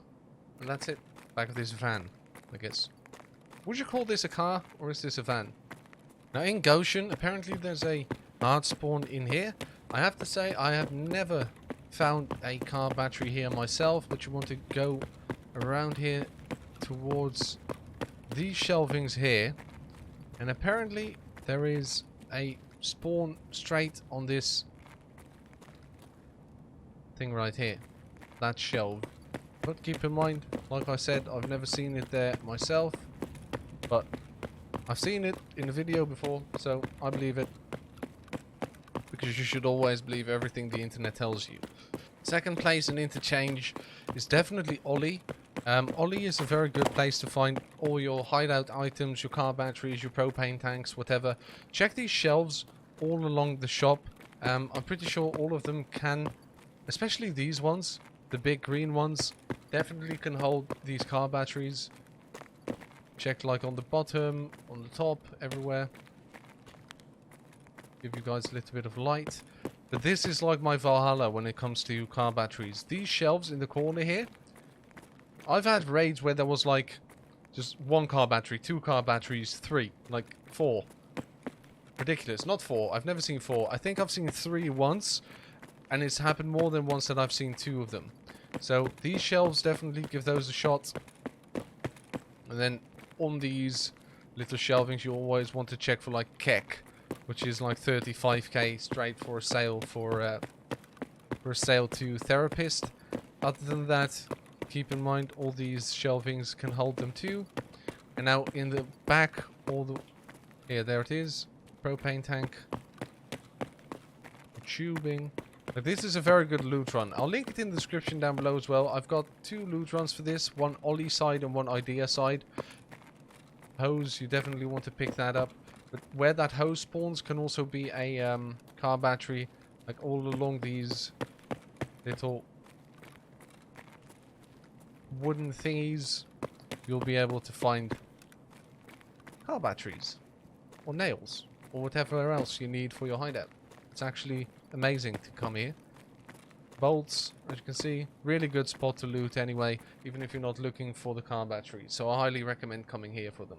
For out of curiosity, just go to Chemical Part 4 for the scare tasks. That is the same task, but you want to hand that in to scare, because then you will unlock a very good helmet for sale. And especially because we won't have any items being sold on the flea market that haven't been found in a raid, this is definitely one you want to hand in to scare this time around. If you fail to complete out of curiosity, which you will, because I told you to hand in that task to scare in Chemical Part 4, make sure that you acknowledge this task. You will have to find all these keys and you have to hand them in to therapist, and you don't really get much for it, just some rep. Honestly, this is one you can just leave until you find the keys and you don't need them, so don't stress about this one at all. The only reason I would see to complete this instantly is if you actually need the standing with therapist. So keep that in mind. If you do want to know how to get these keys, honestly, the best way for each and every single one of these if you want to know how to get these keys, the best way is honestly just to do the jacket run I've put together. I'll leave that in the link down below as well. In the description, I'll leave a link. English. My sentences are really flowing today, I can already tell. But that's definitely something you want to do then. But it's a very simple task. You just have to find the keys, and that's a little bit RNG, but you should be fine. For Healthcare Privacy Part 1, you have to mark 3 ambulances, which is very straightforward. It's on Shoreline. Very simple task. So what you want to do is you really just want to grab 3 beacons and jump into Shoreline. I'll see you guys there. Alright, so the first and second ambulance are actually quite close to each other. So here we have the first one. You just want to come up to it, double press F. You have to wait for 30 seconds. This is actually the tunnel extract while the game is crashing on us. And then here you have the second ambulance. So these two are very close together. I always really like this task because it's so easy. At least these two are. And now we're going to make our way to the resort. Now a couple of tips I can give you for this task is definitely the best way to go about this is to just have the beacons in your secure container and then playing Shoreline as if nothing was going on. So the hardest part for this task is definitely getting this ambulance right here, which is straight in front of the resort. Once you have this one done, remember you don't have to make it out of the raid in which you plant these. So straight in front here we have the ambulance. Once you plant it, just get it. Bum, bum, bum, bum, bum. I don't know why I said that, but anyway, just plant it, and then once you've done it once, you don't have to do it again. My preferred way of doing this is just spawning on the far side over there. I'll have a map up for you guys, and then making my way over to the tunnel extract, go through here, plant this real quick at the start of the raid if I can. You'd be very lucky if you get a spawn anywhere on the back of the resort there, because those are the closest to here, and then you can just instantly run here, plant this one, and that's the hardest part.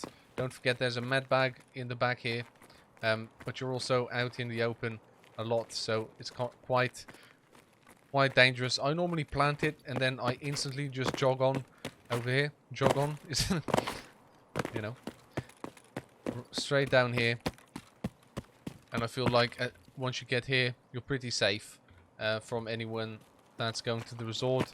You can just run down this way, make your way to the tunnel extract, or over that way if you are going for the other one. Do keep in mind that in order to hand in this task, you will have to survive a shoreline task, but again, it doesn't have to be the same one as the one you actually mark the ambulances in. So the next task up is Healthcare Privacy Part 2.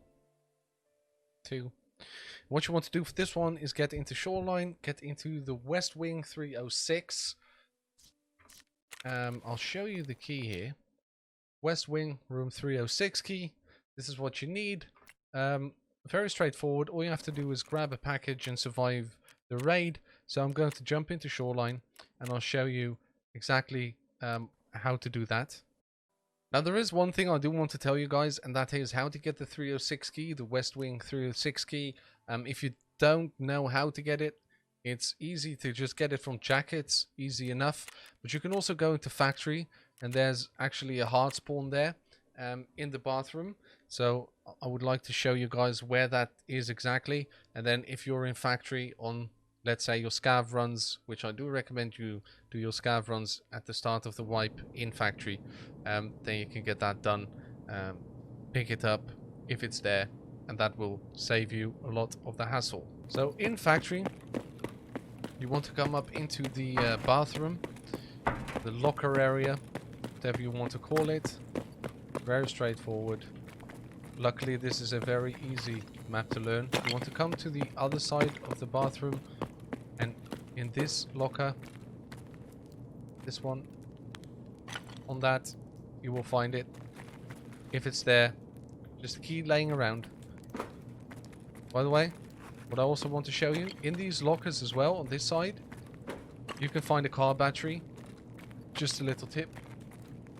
Maybe it helps you.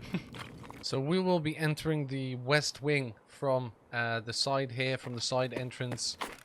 You want to go up the stairs here. You would think that you would want to come up to this floor from this side, but you don't. This is to the roof, which doesn't help you at all. But what you want to do is on the second floor, you want to make your way over to the other staircase. So you need the central staircase in order to access this room. Unfortunately, that's just the way it is. You won't be able to get there through the side entrance, which would be much safer. So you want to come over to this side. You're looking for 306, which is on this side. 307, 306. You unlock this. Once it's unlocked and opened, you want to come in and straight on this ledge here. That's where you will find the item you need. There's a couple of items you can loot here, the guys you can search, and then you want to make your way out of shoreline. Now, one thing I will tell you is that if you get a good spawn for the resort, then it's okay to go at the start of a raid, but this is one of those tasks.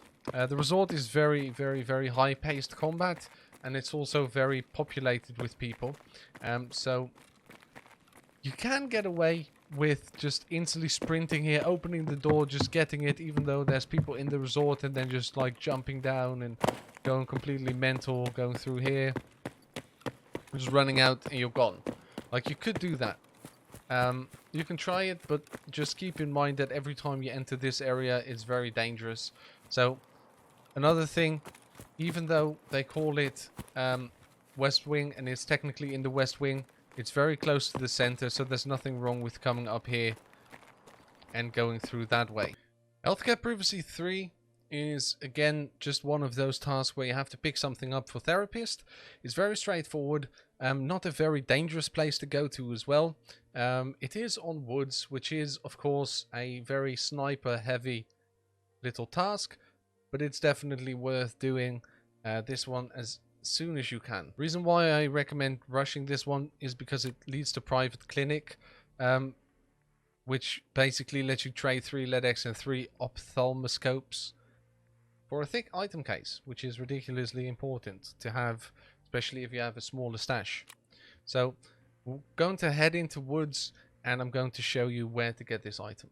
Now in woods, you want to come all the way to the west side of the map. Very easy to find this. Just stick with the water and walk upstream. Is it actually upstream? Is there even a stream?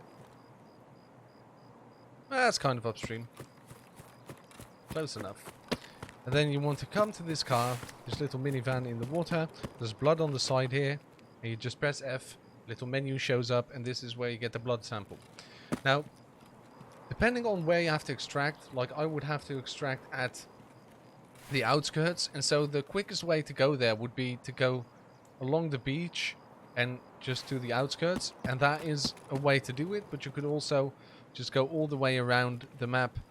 But I do recommend in woods, always stick to the side of the map, never just really go through the never just go through the middle of the map. So if I would want to extract there, I would literally just run over here, try and stay in the cover of the little trees. Then you just continue running all the way to the extract over there. Keep in mind, people like to camp up on that rock, and you might get Sturmen in this little area right there. So keep that in mind. Healthcare Privacy Part 4, very simple. Increase your health skill to level 4. This is done through many ways. If you go into your character screen and you go to skills right here, you can see all your skills, and if you go over on here, good health speeds up the recovery from the damage sustained in the raids, decreases the probability of fractures, and lowers the energy and dehydration rate. So that's all fine and dandy.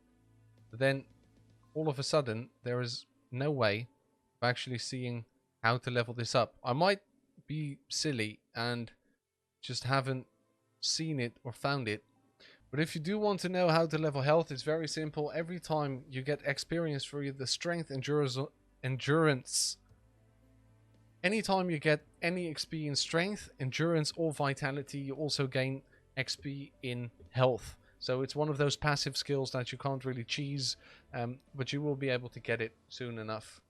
Healthcare Privacy Part 5 is a very simple task. Not hard to complete at all. What you want to do is go and buy yourself 3 blue gunpowders, which are called Kite. I don't know why it doesn't show up. Kite, gunpowder, Kite. There we go. We buy 3 of them, and then you just bring those. So this is the one I'm talking about, gunpowder kite. How many times am I still going to say it? Then you want to head into factory. I'll show you where to plant these items. Please keep in mind that to complete this quest, you actually do need to do this in nighttime. I'm not sure what counts as nighttime exactly, hour-wise, but I always just go in at like 2 AM. And then you run up to the 3rd story, just around here. You breach this little window, and if you sit here, you can instantly plant one.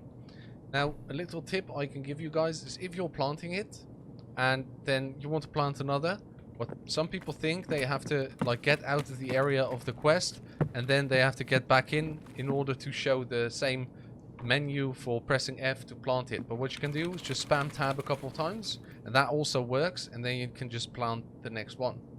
Now, I don't think any one of you will have any problems with getting these 3 gunpowders, but if you do not know where to get it and there's none on the flea market, what you can do is just run my Save Customs Loot Run, which is in the description down below. Those stashes hold that gunpowder a lot. They also spawn in duffel bags, so make sure to search for those too.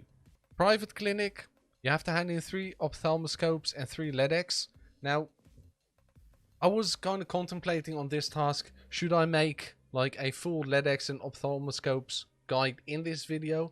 But honestly, it doesn't really matter because all the loot spawns are most likely going to be changed in the wipe, because they have been talking about changing the spots where these high value items spawn anyway. So what you really want to do, and since this is so far into your quest chain, by then there's probably going to be enough guides explaining how LEDX spawns work now.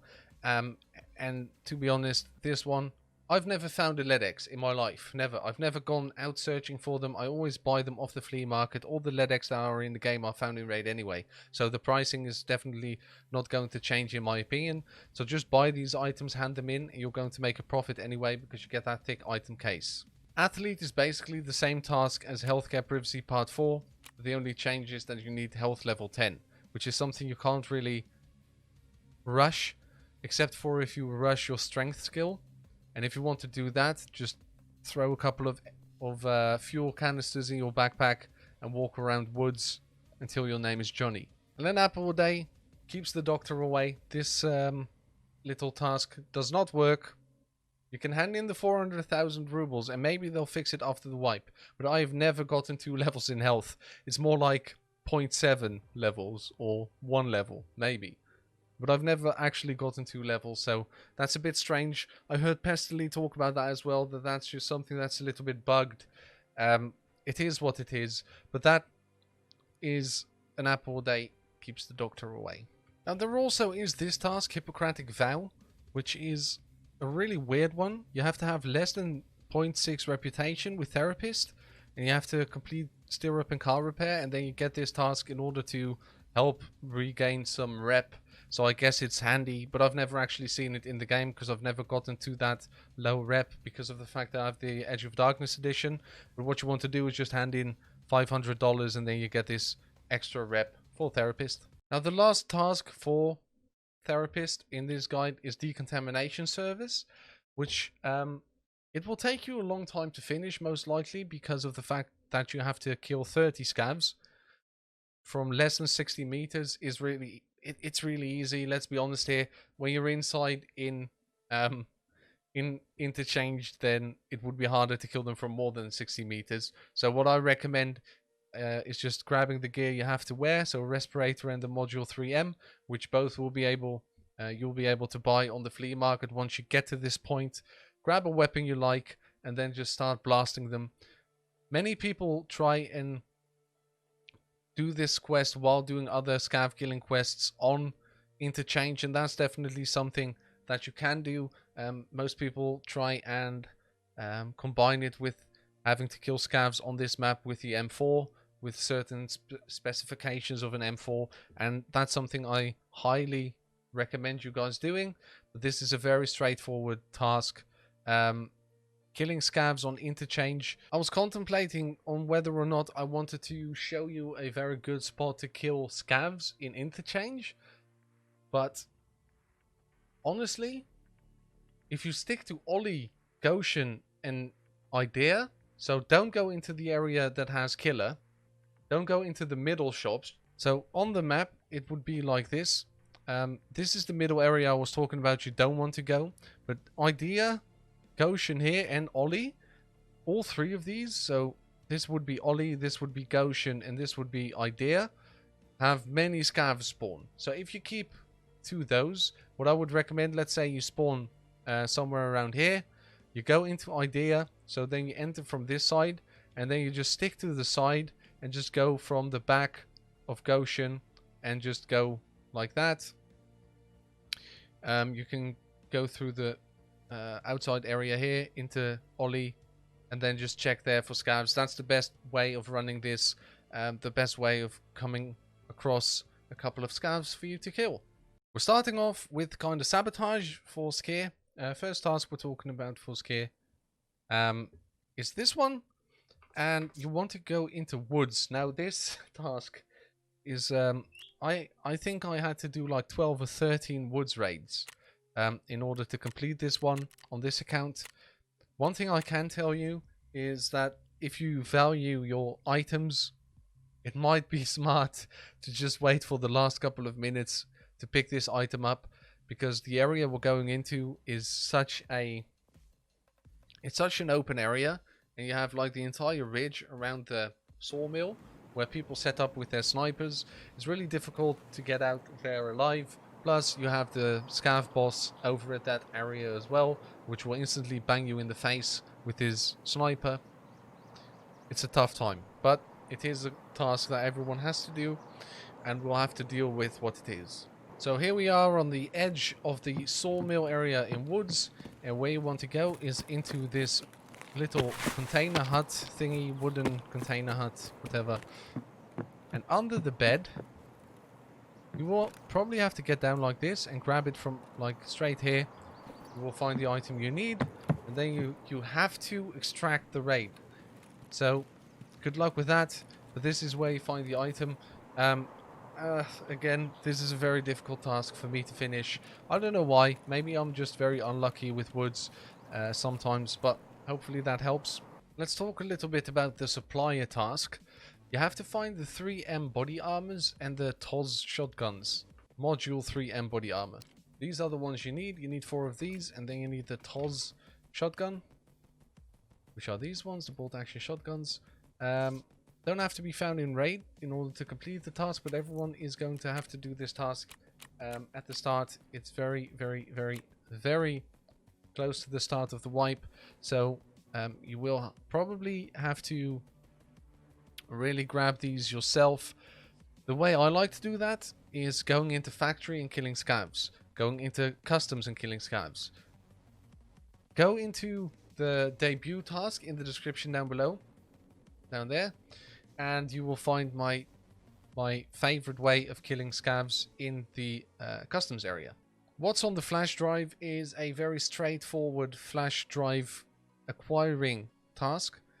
If you did not know where to find these, I will show you later on, but keep in mind for this task you don't have to find them in a raid, and there is another task for which you do have to find them in a raid. So make sure that once you hand it in, just please make sure that they do not have this item found in raid little thingy on the bottom right for this task, because that would be a waste, because you have to find 3 for a task later on.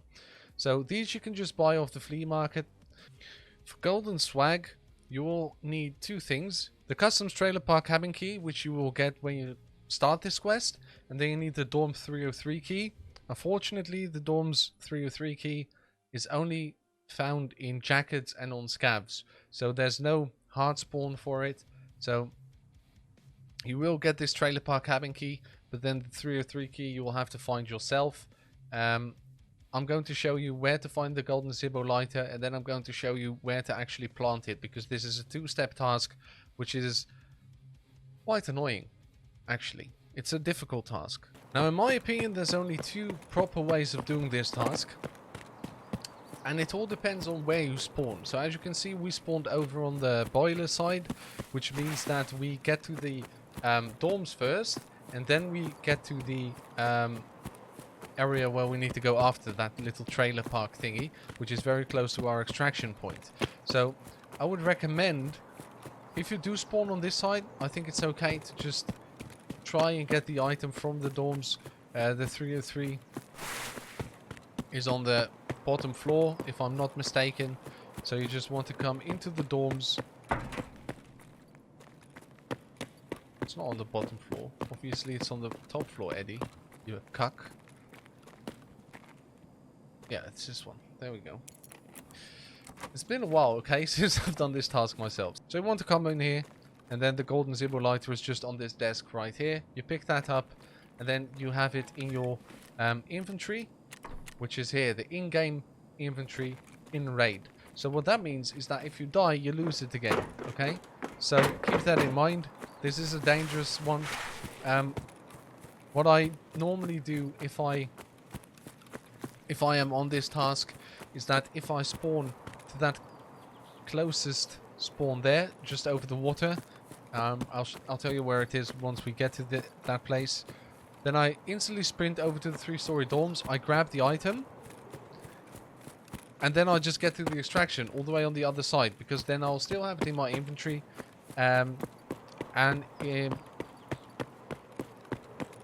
because that way I'll still have it in my inventory, and then I can go into another customs run and just hope to God that I spawn on the custom side over here, so that I'm very close and pretty safe from other players because I know where they spawn. Like, I've learned all the spawns in customs, and so I know where I can expect people. So if I then spawn anywhere on this side of the map, I'm very confident that I can just turn in the task and finish it that way. So this is the place you want to come. I did not bring the key. But what you want to do, open up that door, close it behind you, just sit there, hold F for 30 seconds, and the item is planted. Now again, if you do initially spawn on this side of the map and you really want to push that task, then you can by just going to the dorms, grabbing it, and then coming back here and then extracting. Keep in mind, after you've planted this, you're fine. You just have to complete a customs run, not necessarily the one in which you planted this Zippo lighter. So you can do that, go to the dorms and then come back and plant it, but you could always also go to the dorms from this side, grab the item, extract, and then hope that the next time you spawn on this side. And that's the ways I like to do this. It's a very annoying task, as in, if you do grab the Zippo lighter but you die with it in your inventory, you'll have to go back to the dorms and grab it again. Chemical Part 1 is one of those quests where you just have to pick up an item and hand it over to Skier. I'm going to show you where to get it. It's in a very safe spot in customs, so you don't have to worry too much about this one, except for the fact that once you grab the item, you do have to extract with it in order to complete the quest. So this task is very straightforward. All you really have to do is get down to this train cart, and there's 2 items you want to pick up in here. You want to pick up the 220 key, which is located underneath this blue jacket, and then you want to pick up a little small black box which is located there in the corner. And that's all you have to do. Then you just have to extract safely, and you're ready to get into the next task. So next up we have Chemical Part 2. Very simple task. You already have the dorm room 220 key, so you don't have to worry about that anymore. You just have to get into the 3-story dorms. I'll show you right now in customs what you have to do over there. So for this task you have to get into the 3-story dorms on the 2nd floor. Same goes for any task in the dorms. If you want to wait until the end of the raid in order to get in here, grab your item quick and get out, that's always something I recommend if you're not very confident when it comes to having to fight people in these close quarters, or if you have a spawn that is not very very beneficial. 220 is right here, and then you need 2 items. One is a flash drive that is in this PC, and then between these 2 little folders you find another folder, and that's what you want to grab, and that's all you have to do. Just get out of here. Again, if you don't feel very confident when it comes to fighting in dorms or whatever, one thing that I do recommend is just wait until the end of the raid. But another thing you can do is keep this quest on your character, and then just do it if you get a spawn that is very close to the dorms. I'll have a map up with the 2 spawns that are closest to dorms. Chemical Part 3, you have to get into factory, you have to grab a syringe. You don't need any keys for this, it's a very simple task. I know I say this about very many tasks, but there's a couple that are just very complicated or hard to do. This is not one of them. You can literally just run up there, grab the item, get out of the factory, which shouldn't be too much of a problem. Let me show you a little trick I like to use if I'm not very confident in factory. If I have the factory key, one thing I like to do is just open up this door, then close it behind me, like that, and then sit right here until there's like 5 minutes left in the raid, maybe even 4 minutes, and then I go out and then I grab the item I need. And that way I just make sure that most of the players that are actually looking for player fights are already gone. Maybe you'll have some player scabs running around, but honestly most of the time it's not something you really have to be careful of. You want to breach this room, then the syringe would be right there in the corner of this filing cabinet. You grab it, and then you can instantly just go like here. I swear I pressed spacebar, I swear. This really happened. I pressed spacebar and it just didn't jump. I was like, oh yeah, I'm going to show these guys some crazy parkour. Let me try that again. I can't have this happen to me. Right? I can't seem like such a noob. Like that. That's much better. Parkour, motherfuckers. And then you just extract. Make sure to watch out for the extract campers around here, but you should be fine. For chemical part 4, you want to grab a beacon. You have to find a transport with a chemical, mark it. It's in customs. Once you've marked it, doesn't matter if you survive that customs raid, you just have to survive a customs raid. I'll show you where the marker has to be put on the truck. Very simple. Now, the thing I hope for most when it comes to people that watch this immense video is that you take away from it that even though it seems really scary, all these tasks in Tarkov, most of them are actually quite simple once you've learned the maps, and there's loads of them that are not even in high populated areas, and there's loads where you don't even have to survive the raid in which you do something. And I really just hope that that makes the game more enjoyable for you guys, because I do understand that it all seems very big and very scary, and you lose your stuff when you die, and all that's true, but it's also very much fun to have like a certain mission in a raid, more than just going in and trying to kill someone. It really adds to the experience of Tarkov, and I love it, and I hope you guys take away from this that the tasks don't have to be as hard as you think they are. Now, this is a little car, a little trucky thing you have to mark, so just mark that. Wait for 30 seconds, always check this shelf because there's expensive items there, and then you're done. So as you can see, sometimes even, like sometimes you spawn here, like straight there, you just run over, boom, plant it, you're done. Simple as that. For Friends from the West Part 1, in order to know how to kill players effectively, please go into the description down below and look up the Stir Up quest.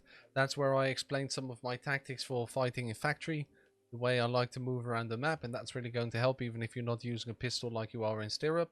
So do that to know how to kill the USEC. And then for the MBSS backpacks, you just want to kill a couple of scavs. They have them quite often. If you want to know where my favorite spot is to kill scavs, go into the debut task in the description down below. That's where I explained where I go and how I kill them. And then to find the AVS vest, there's two things you can do. If I was really looking for an AVS vest, I would just buy it off the flea market. But if you do want to get it from the actual game itself, and there is none on the flea market, which I doubt, because people will get it from raiders when they kill Reshala, and they'll probably sell it. But what you want to do is just go into the description down below and look up my Reshala killing guide. I'll make sure it's in there, and otherwise it will be on the channel, and you'll be able to see how to kill Reshala, and his minions often carry an AVS vest. Friend from the West Part 2, very many dollars. Expensive task, but not a hard one. Not a hard one at all. So just hand in $6,000 and you're fine. So next up we have Vitamins Part 1. You have to grab one item from Shoreline, and you have to grab 2 items from Interchange. To do this, you need 2 different keys. You need your Office 112 West Wing key, and you need your Emacom Medical Unit key. This one, we're getting to like the more difficult quests, which have like a couple of things you actually have to do for them. So keep in mind, you do have to extract with these items once you've actually grabbed them. We're going to jump into Shoreline first, and I'll show you where to get the item using the Office 112 West Wing key. And then after that, we're going into Interchange, and I'll show you the items that you need to find there. For the 112 room, to find that, this is the West Wing of the resort area. You want to come in here and just go straight to your right, and then it's behind this sofa on your right. So this is where the room is. And the item you're looking for is actually right here on the top shelf of the refrigerator. Now you do have to make it out of the raid with that item in order for it to take effect for the task, but it shouldn't be too difficult. At this point you should have loads of experience in Tarkov where you've already gotten to this task, so I believe in you, you've got this. So here in Interchange, the first chemical you need to find is in Mantis. Just go to the back here and just grab the chem container here.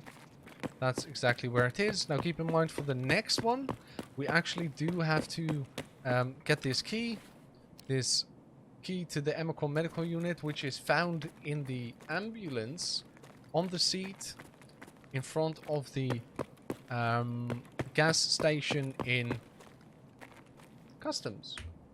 That's where you find it. Little tip if you don't want to get it from the flea market. You just want to get in here, and then straight on your left, right here, is the second chemical thingy you need for the task. Now you've gotten all of them, you just have to get out of the raid, get out of interchange. You'll be able to hand it in. Keep in mind, killer can be around here. This is a very dangerous place. As you can see, people can be on top there. People will always be here. This is one of the most annoying tasks in the game, just because of the fact that you have to get in this area, which is so highly contested. But it is what it is. Everyone will have to do this task if they want their KAPPA container.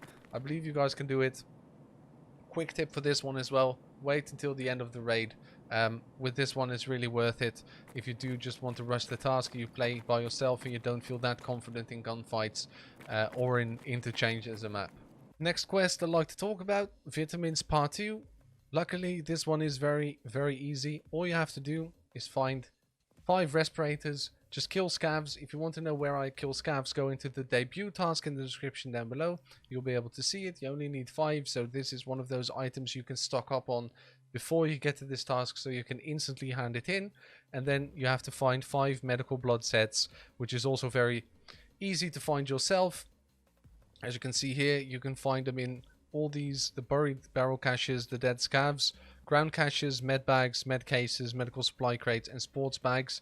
If you want to know a little bit of a loot run I like to do for the med cases in Customs, go in the description down below, hit up the shortage task, and that's where I explain that. Now, the blood sets don't have to be found in raid, but the respirators actually do have to be found in raid, so you will have to find those off of the scavs yourself. Now, here we have Lend-Lease, which is one of those tasks where you have to find 1,000,001 things in multiple maps. This one takes you to woods and shoreline.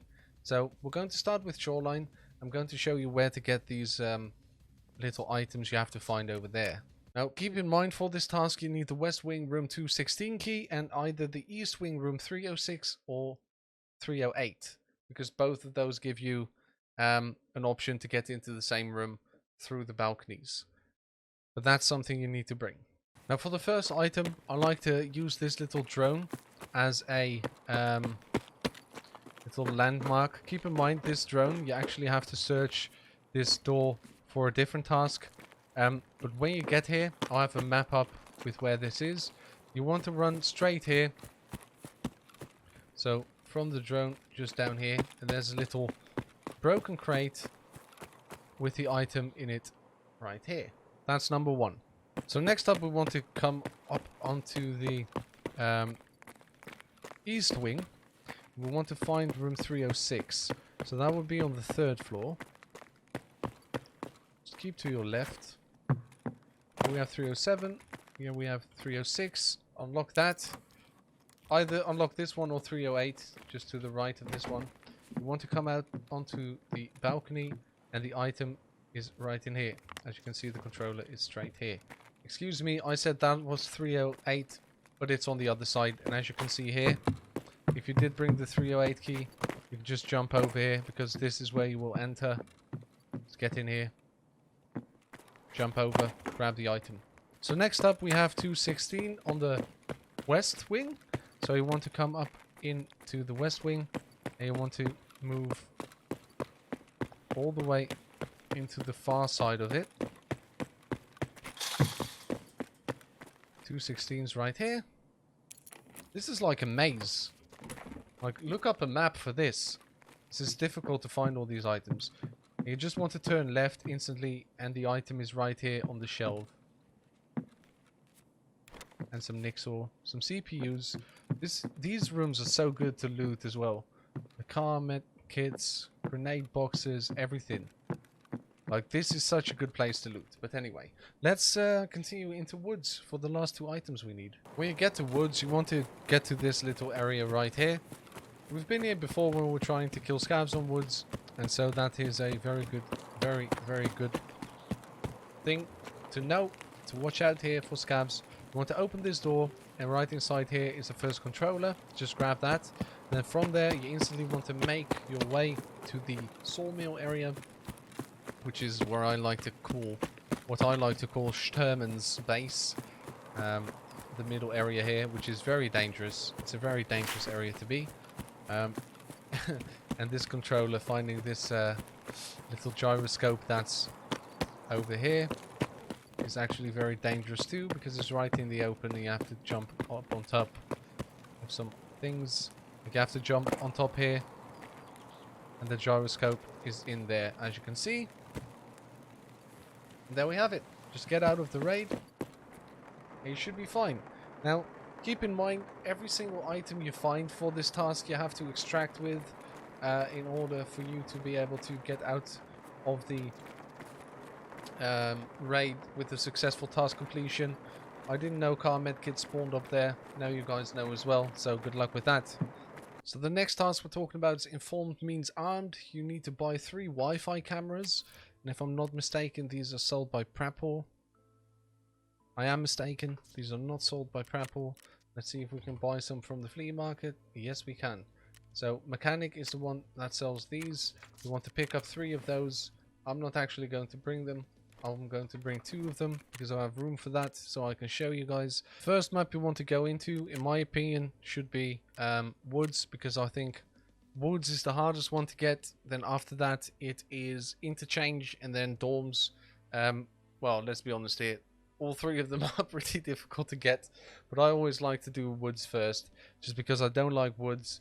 It's not one of my favorite maps, and so I want to get that out of the way. So on woods, you want to come up on the center of the map, kind of the center of the map, and then you want to get the to the sawmill area right over here. Keep in mind that Sturman is here, and this is one of the most dangerous places anyway. Plus you have to stand all the way in the open for this task, so maybe bring some friends to cover you. Maybe wait until the end of the raid, because as you can see, you have to hide the objective and you have to wait 20 seconds in place, so you can't really do anything to defend yourself. But that is where you plant the Wi-Fi camera in order to be informed. Now, even though it says it's the KAPPA camera, you actually want to plant it right here in the store opposite that, looking out on the KAPPA store. So that's what you want to do. Just hide that straight there, and then you're set. Now, once you've planted this, then you don't have to survive the raid in order for it to take effect, so that's a positive.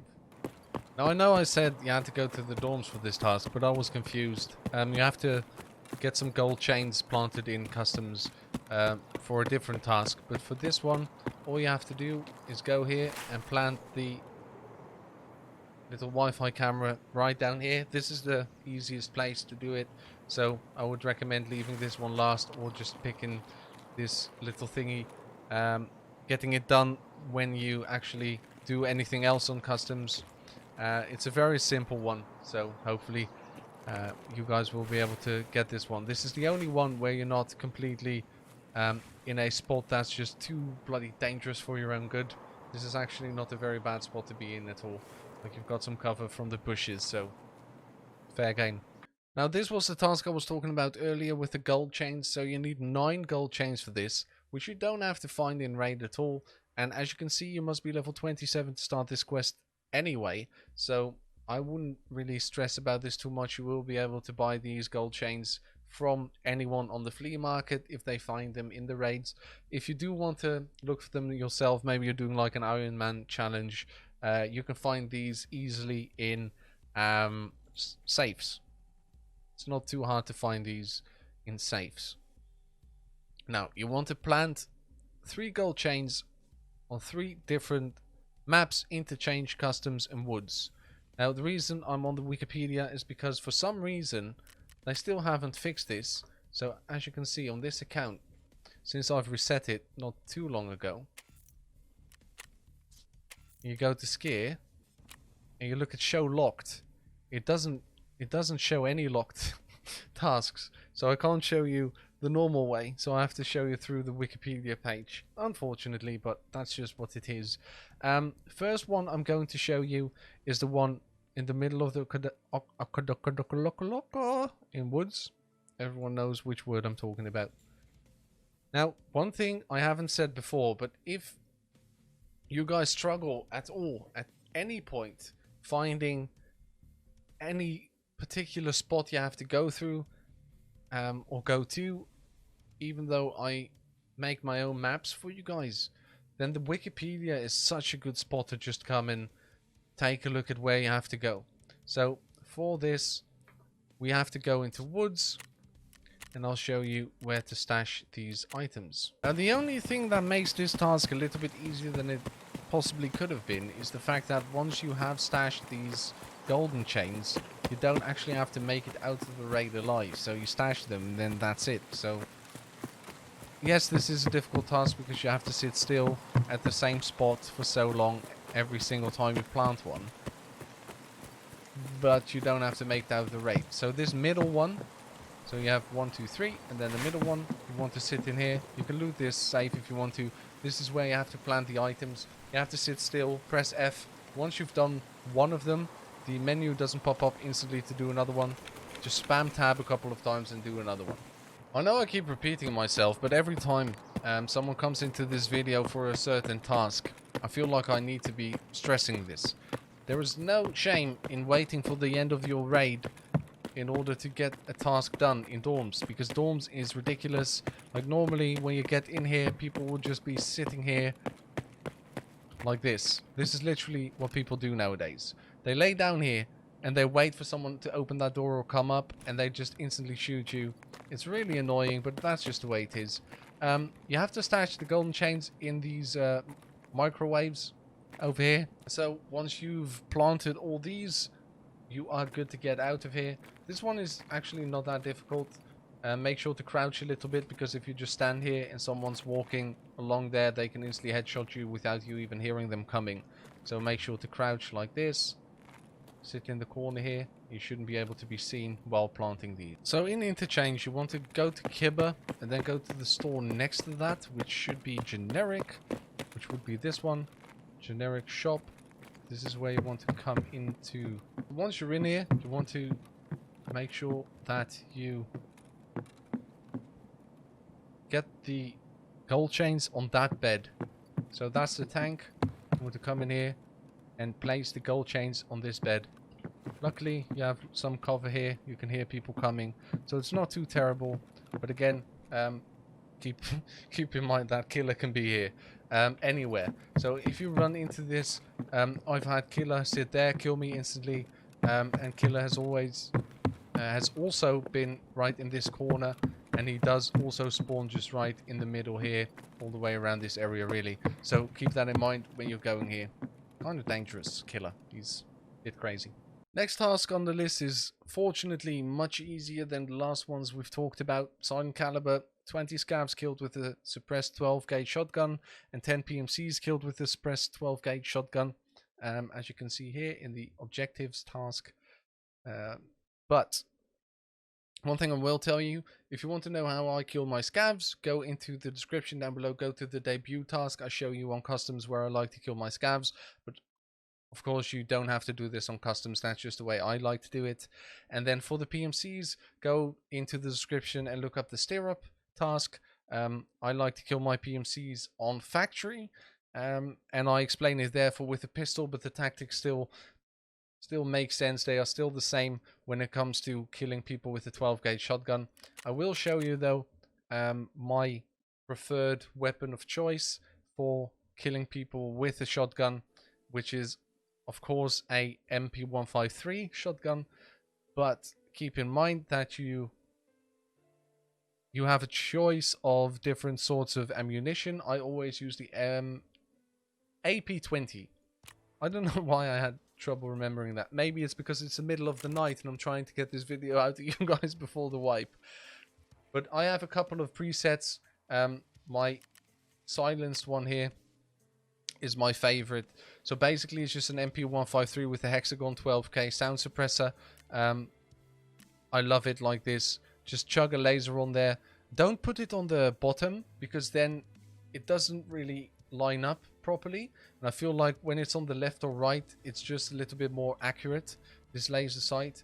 And then other than that, I just completely kitted this one, but obviously you don't really have to do that. This is the way I like mine, with the bus stock and that Fab Defense pistol grip for Remington 870.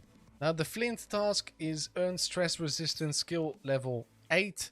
Not much you can do here. It's a physical skill, as you can see, but it's only leveled up by getting shot or getting injured, jumping off buildings and whatever. So the way you would level up the skill that is stress resistance is by being on low health, having the pain debuff, or completing certain tasks that give a bonus for that, like a +1 level to stress resistance. I think Psycho Sniper is the only one, as it says here as well, so I guess I'm right.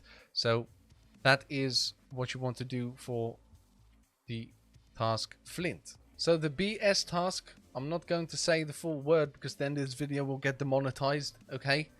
That is how oh, that's how YouTube works nowadays. Okay, so the BS task, what you want to do for this one is keep in mind that during this task you will not be allowed to kill any scavs. You can always kill the PMCs, but not the scavs. So I highly recommend running with a friend who is not on this task, so he can kill all the scavs.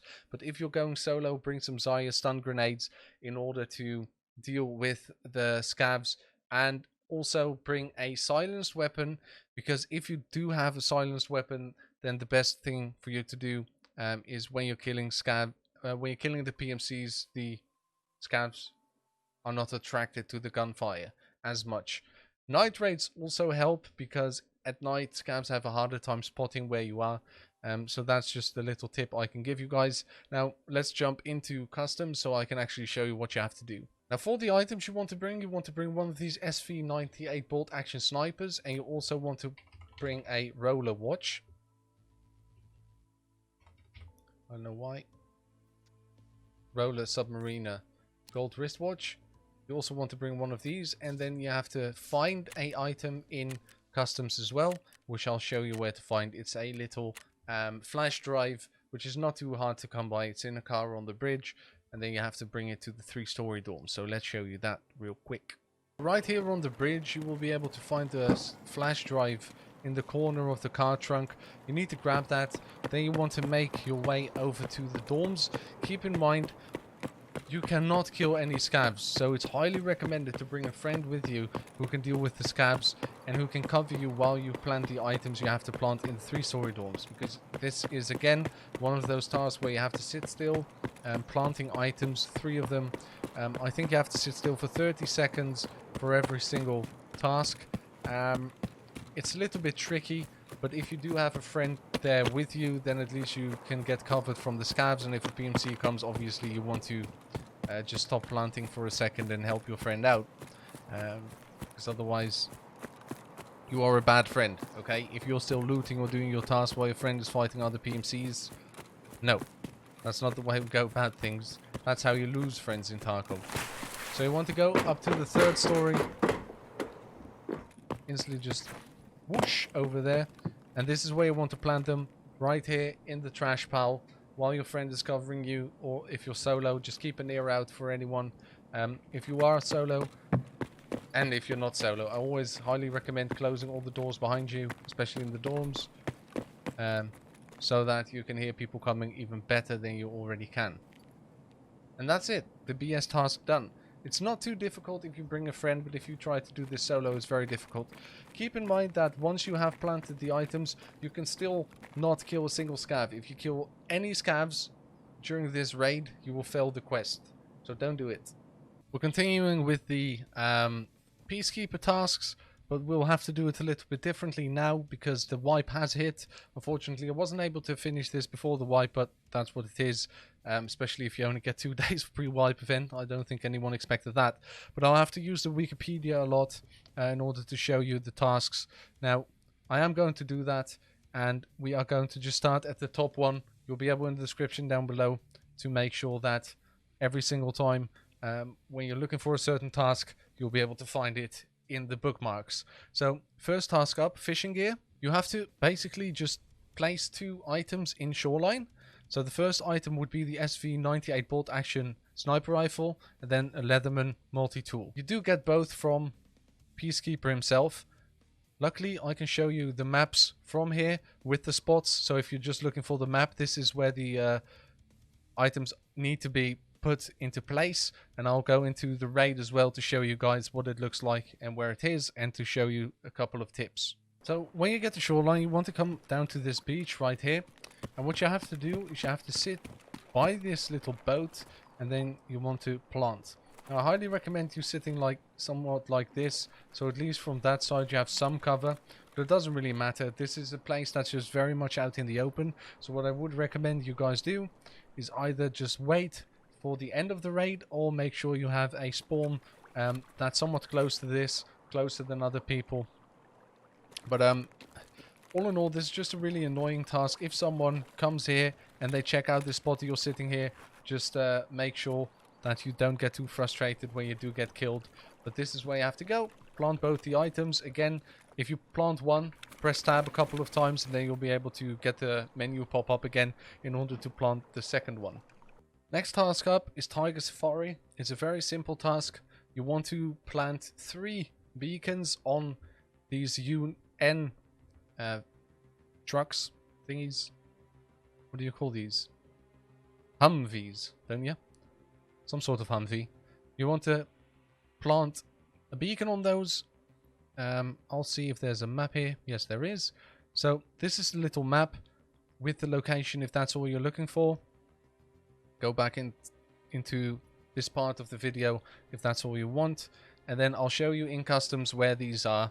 So this task takes you to a couple of these Humvees that are actually quite out in the open. All of them are pretty dangerous spots, but normally it's an area that is so out in the open that people don't really look for them. Look for people at these places. Watch out for the sniper scav over there. This is the first one. Just plant it and then continue onwards. You can already see the second one. I would recommend keeping to the wall here. And keep an eye out right here at the power pole. Scavs spawn there quite often. Now you want to plant this one. And then I highly recommend getting behind these sewer drainage pipes and just continue forward. Keep in mind that Rashala, the scav boss for customs, can spawn at the gas station straight in front of us. So that is a dangerous ordeal, because he can just be standing right here on this side of the gas station. And if he is, then you are in for a heap of pain and a heap of trouble, really. Now, I never really mind running along here, because you do have some cover from this pipe. And like I said, people don't really keep an eye out for someone running along this wall. I've never really had much problems with it. It seems counterintuitive because you're just running through the open, but people don't really seem to really keep an eye out. So that goes for if you start at the last one we are going to show you over on that side of the map, or on that side of the map. If you keep to this wall, I never really find any trouble with it. Another tip I can give you for customs, since we have gotten into wipe a little bit now, I've played until like level 7, and I've stuck completely to customs. It's not too bad. People seem to not go crazy in customs yet, so maybe that will change soon. Maybe it doesn't. For me, it just seems like if you do the safe customs loot run, which is linked in the description down below, we've been able to find most of the items we need for early tasks on there already. So if you ask me, it's really worth doing this map. But that's just a little side note while we make our way to the last Humvee, which is straight in front of us here. This one is probably the easiest one to get. I don't know why I think that. Mostly because there's no sniper scav close to here, or no scav boss. So just plant this one as well. This is the last one you need. For all of these, once you've planted them, you don't have to do it again, even if you die. So that's very nice. Next up, we have scrap metal, which is another one of these tasks where you just have to mark things, just like the last one we talked about. You have to mark 3 tanks in shoreline. So the only thing you have to bring is 3 beacons in order to mark them. We're going to jump into shoreline straight away, and I'll show you where to find these 3 tanks. So the first tank is located straight on the west western edge of the map at the little village. This is it. You just have to mark it and wait 30 seconds in order for it to complete, so don't die in that 30 seconds, you're fine. The biggest tip I can give you guys for Shoreline is that if you are looking for these tanks, you really want to keep to the edge of the map when you're moving between these two. Especially the one I just showed you and this one. Just keep all the way to the... Just follow the edge of the map, just follow the wall.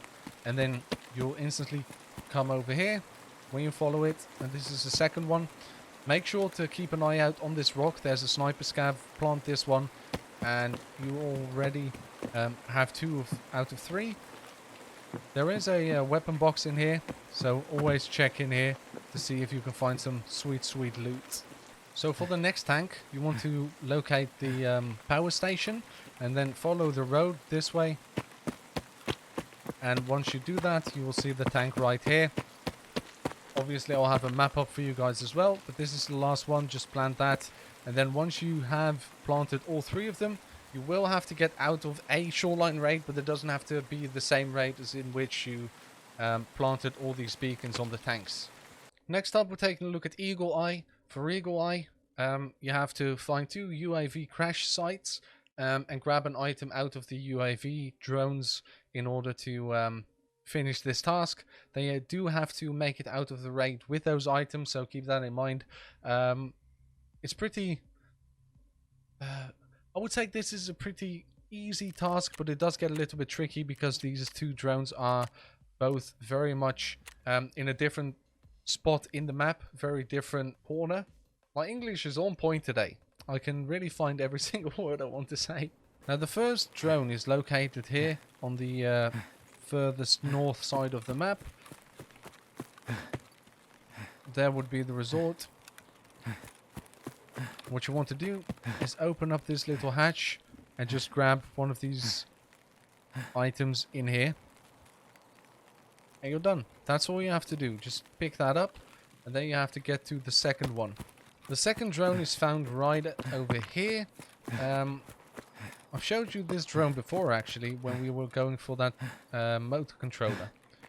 So it's right here behind these rocks.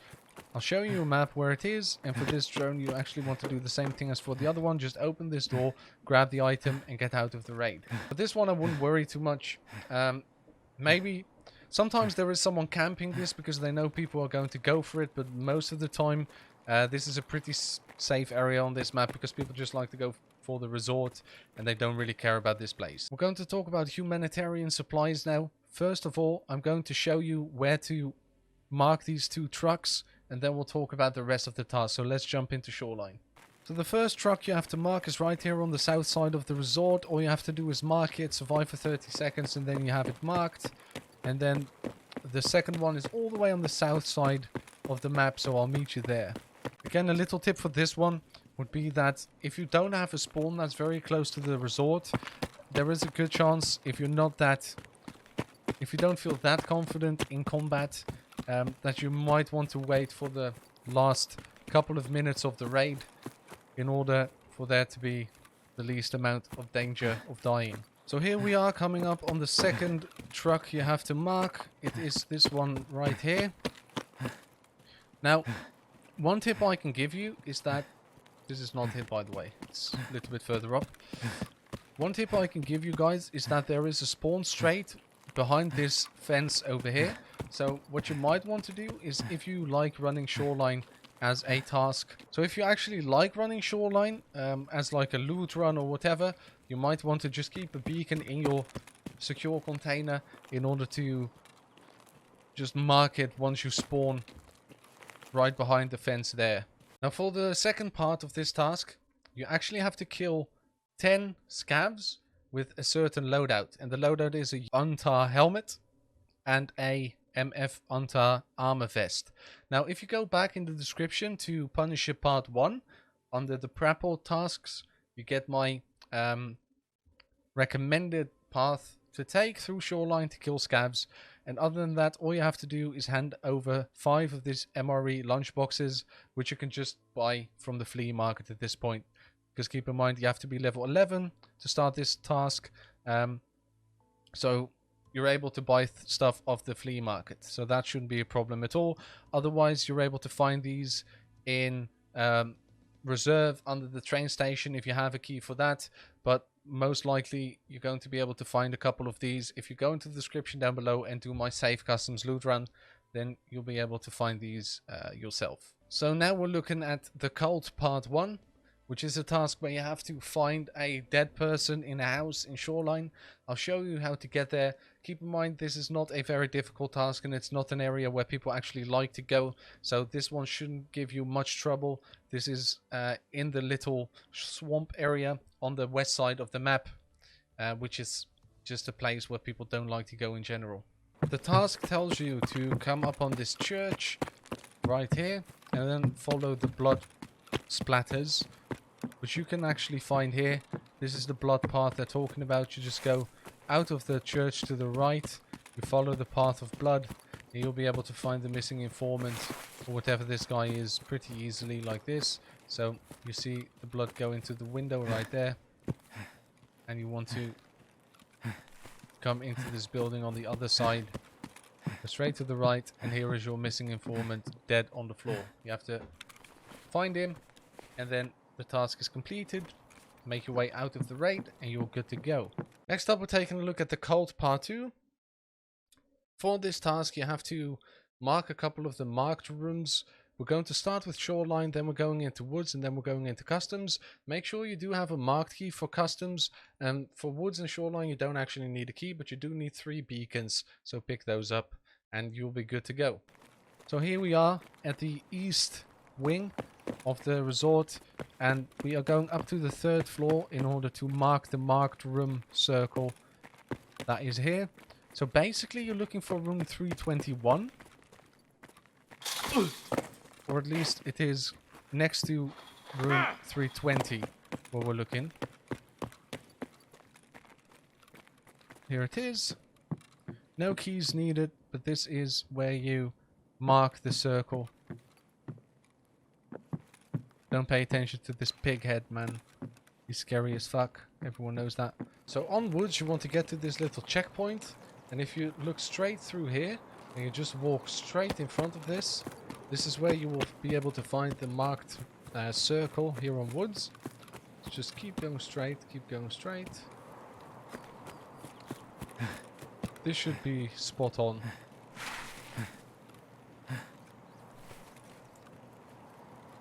As you can see, here it is.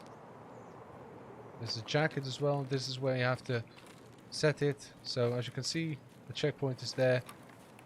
And just walk straight over here. So here we are in 3-story dorms on the 3rd floor. And you want to come into the marked room here. You need the marked key in order to open this yourself.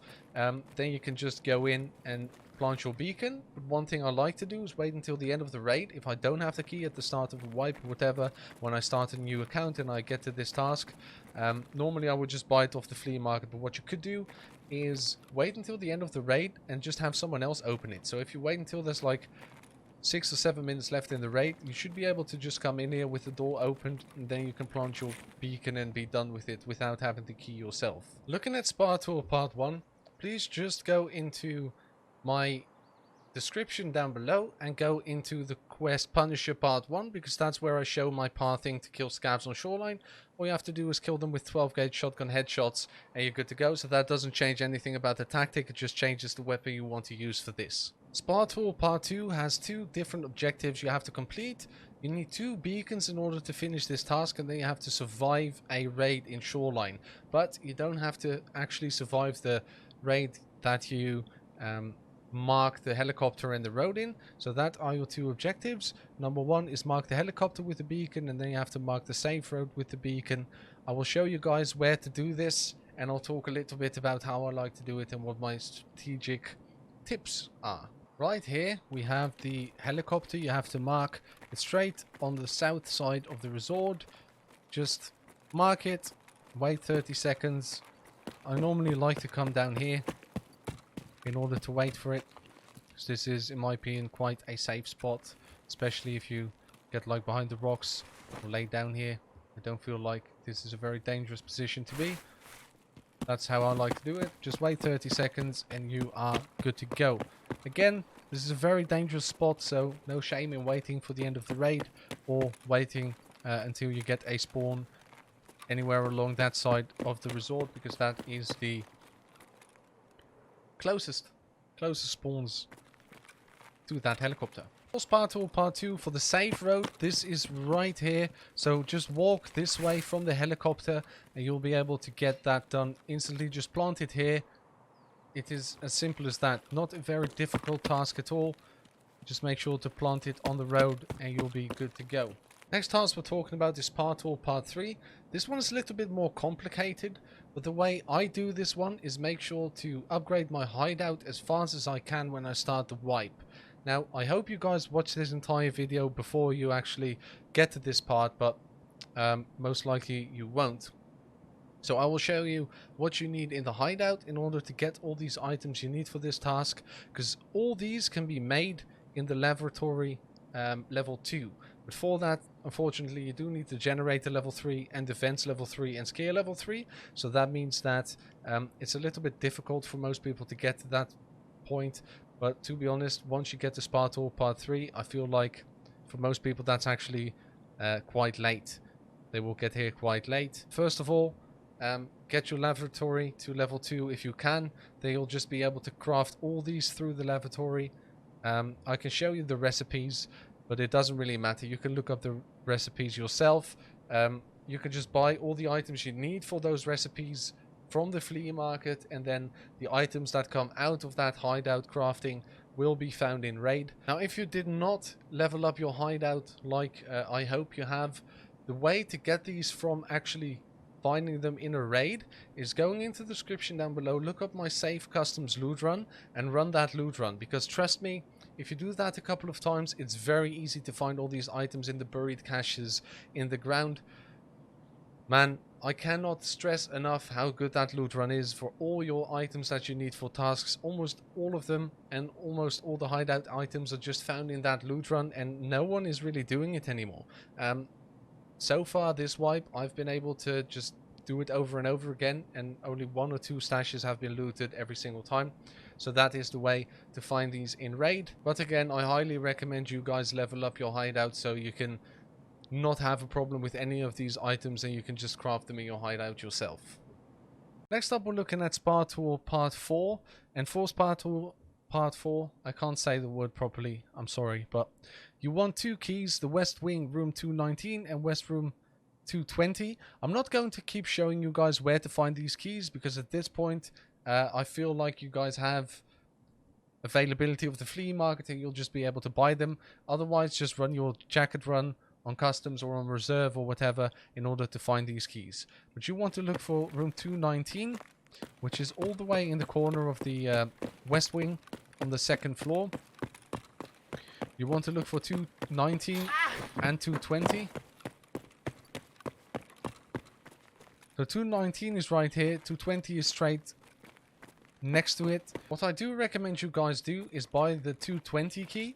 Then you open the door, you walk through 220, that will give you the first assignment complete for the 220 generator. Then go on the left side on the balcony and walk onto the balcony of the 219. Walk against the door and then you'll have 219 as well. Next up, we have Part 5. All you have to do here is get to the bunker on shoreline and grab a key from a chair. I'll show you where the key is and then you can pick it up, get out of the raid, very simple, and then finish the task. So when you get up to this little bunker area right here, you want to actually enter the bunker and grab the key from the chair, which is located right here on this chair. You will find the key, you can hand it in. Depending on whether or not it's active, if you see green smoke there, like I do right now, you can actually extract straight down there. So it's very close, very nice if that happens to you. And then you can hand in the task and you're fucking golden. Next up, we have Part 6. Very straightforward. All you have to do is hand over $8,000 to Peacekeeper, which isn't that hard to do, actually. Just look up any loot run on my channel and run it a couple times, make some money. You can even trade in your rubles at Peacekeeper to buy some dollars. So it's just expensive, but it's not difficult. Next, I'm going to talk you through how I like to get my items for Part 2 or Part 7. First off, you have to find in raid 4 morphine injectors. Now, these morphine injectors you will not be able to craft in your hideout at all. There is no recipe as of right now. So there's 2 things I do recommend you do. Either you go into labs if you feel confident enough and you kill a couple of scav raiders there in order to grab their morphine. What you could also do is look up the shortage task in the description down below, where I explain to you guys how to run med bags in customs. That is a very good way to find these morphine injectors as well. And the last way I use myself is go into the description down below and look up the Reshala hunting guide, because I like to kill Reshala a lot. I think it's very much fun, and his minions drop morphine as well. Now, morphine is one of those things you need to find 8 in total in raid, but to be honest with you, I've just done 4 raids on customs with in this wipe just today, and I've already found 3 in raid from that shortage run I do often, and I found 2 from those med cases and med boxes, and then I found 1 from the ground caches in my safe customs loot run. So that's also an opportunity for you guys. The same goes for the hoses, the heat exchange alkali, and the 5-liter propane tank. I highly recommend you guys go into customs and do my safe customs loot run, which is in the description down below. I know I keep telling you guys to do that run, but it's really good. Also, I'm going to show you real quick in Ollie where you can actually find these propane tanks as well, which is a pretty good way to find the propane tank, the hoses, and the alkali, because they all spawn in Ollie. Once you get to interchange and you get into the back of Ollie, what you really want to check is all these shelvings, because on these shelvings you can find the hoses, but you can also find the alkali, and it's all the way at the back area in the warehouse here, all the way to the front here too. Then you can also find the propane tanks, the hoses, alkali, everything you can find on those shelvings. Here as well, on all these shelves. And then when you get into the actual shop, all these shelves, all the green ones, can actually hold these items you're looking for. The propane, the hoses, and the alkali. Keep saying all the names for all the items. We know it now, Eddy. Okay? So, every green shelf, just search that. And then when you get to the back of the shop over here, these are the shelves that most often drop. Yeah, as you can see, already alkali. Pretty nice. Search all these. And then these are a gold mine when it comes to like your motors, your hoses, your propane. These shelves here. Motors, as you can see. Car batteries here as well. And the propane tanks spawn here quite often. Next task we're looking at is Cargo Part 1. You actually have to go into Shoreline. You need either the East Room 306 or the East Room 308 key. Both give access to the 306 room. The 308 key, you just have to walk over the balcony in order to enter that room. Then you're looking for a laptop that is on the chair behind the desk. So I'm going to show you in Shoreline where you have to go. Here we are at the 3-story east wing of the resort. We want to go up to the 3rd story and find room 306.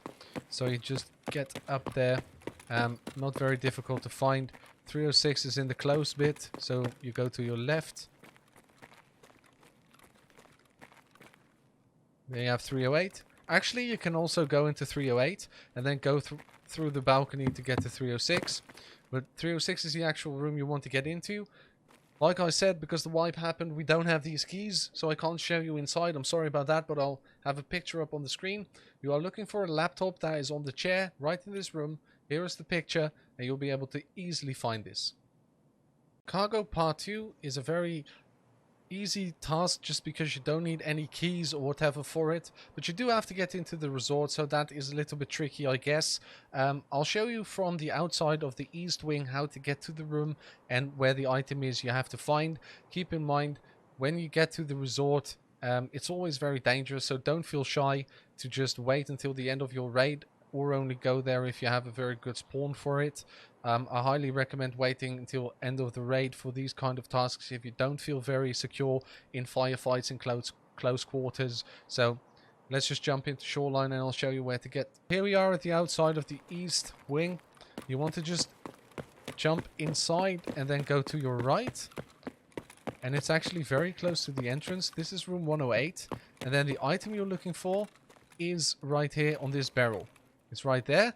Keep in mind, once you pick it up, you do have to extract from the raid. And otherwise you won't be able to get any merit for this task, so you do have to get out of the raid in order to complete it. For cargo part 3, you have to get into the west wing of the resort on shoreline, and you have to get into the basement. So we haven't been there before for any tasks, so I'm going to show you from the outside of shoreline's west wing how to get to the basement first off, and then where you have to go when it comes to picking up the cargo, the Terror Group cargo for this task.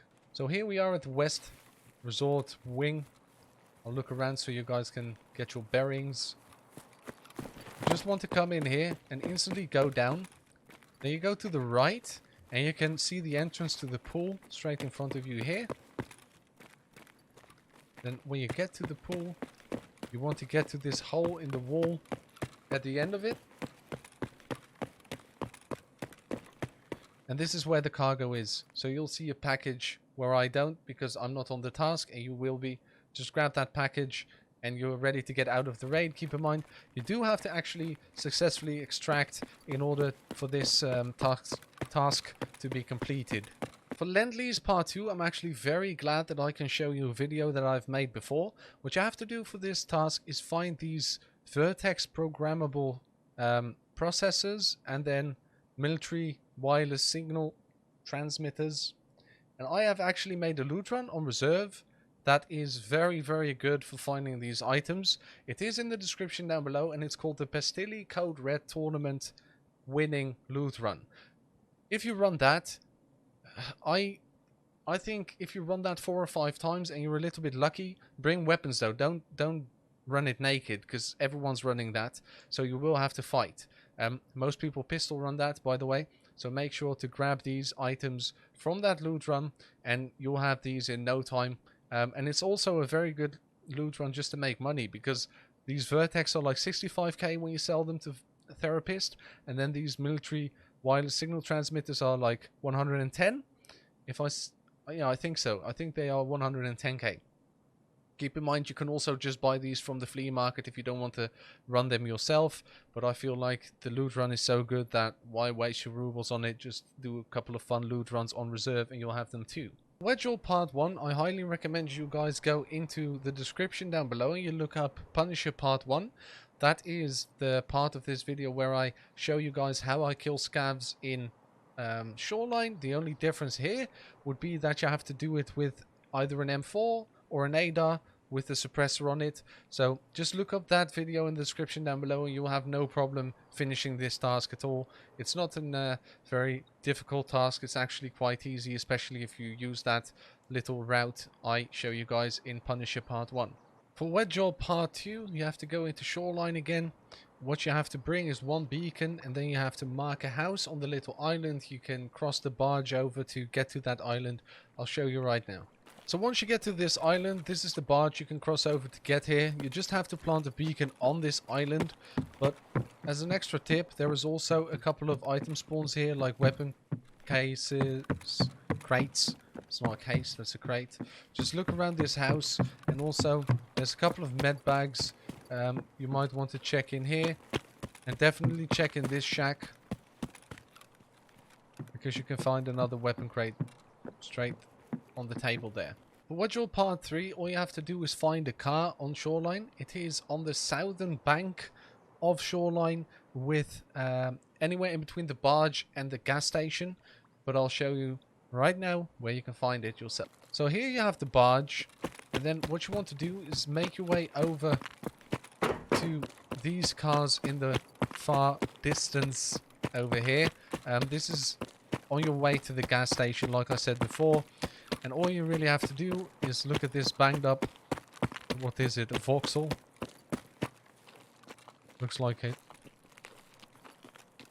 Look at that car, and that's it. Just have to get out and you're completely done with the task. You just have to extract from this little shoreline map. The next task I'd like to show you guys, that is Wet Job Part 4. This one does not require any keys, it just requires you to grab a little item, a list of resort tenants from the room in the resort. I'll show you where it is right now, so don't be scared, you don't need a key for this one at all. When you actually get to like this bit of the resort, like the main back hall, you want to run up here and then you want to go to the right part of it and you want to come into this room right here. The item you're looking for is right on the corner of this desk.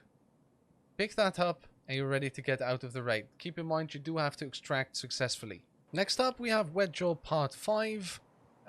For this one you do need a East Wing room 328 key, and that is where Archum lived. As you can remember, earlier on we found his car, the little Vauxhall on the street.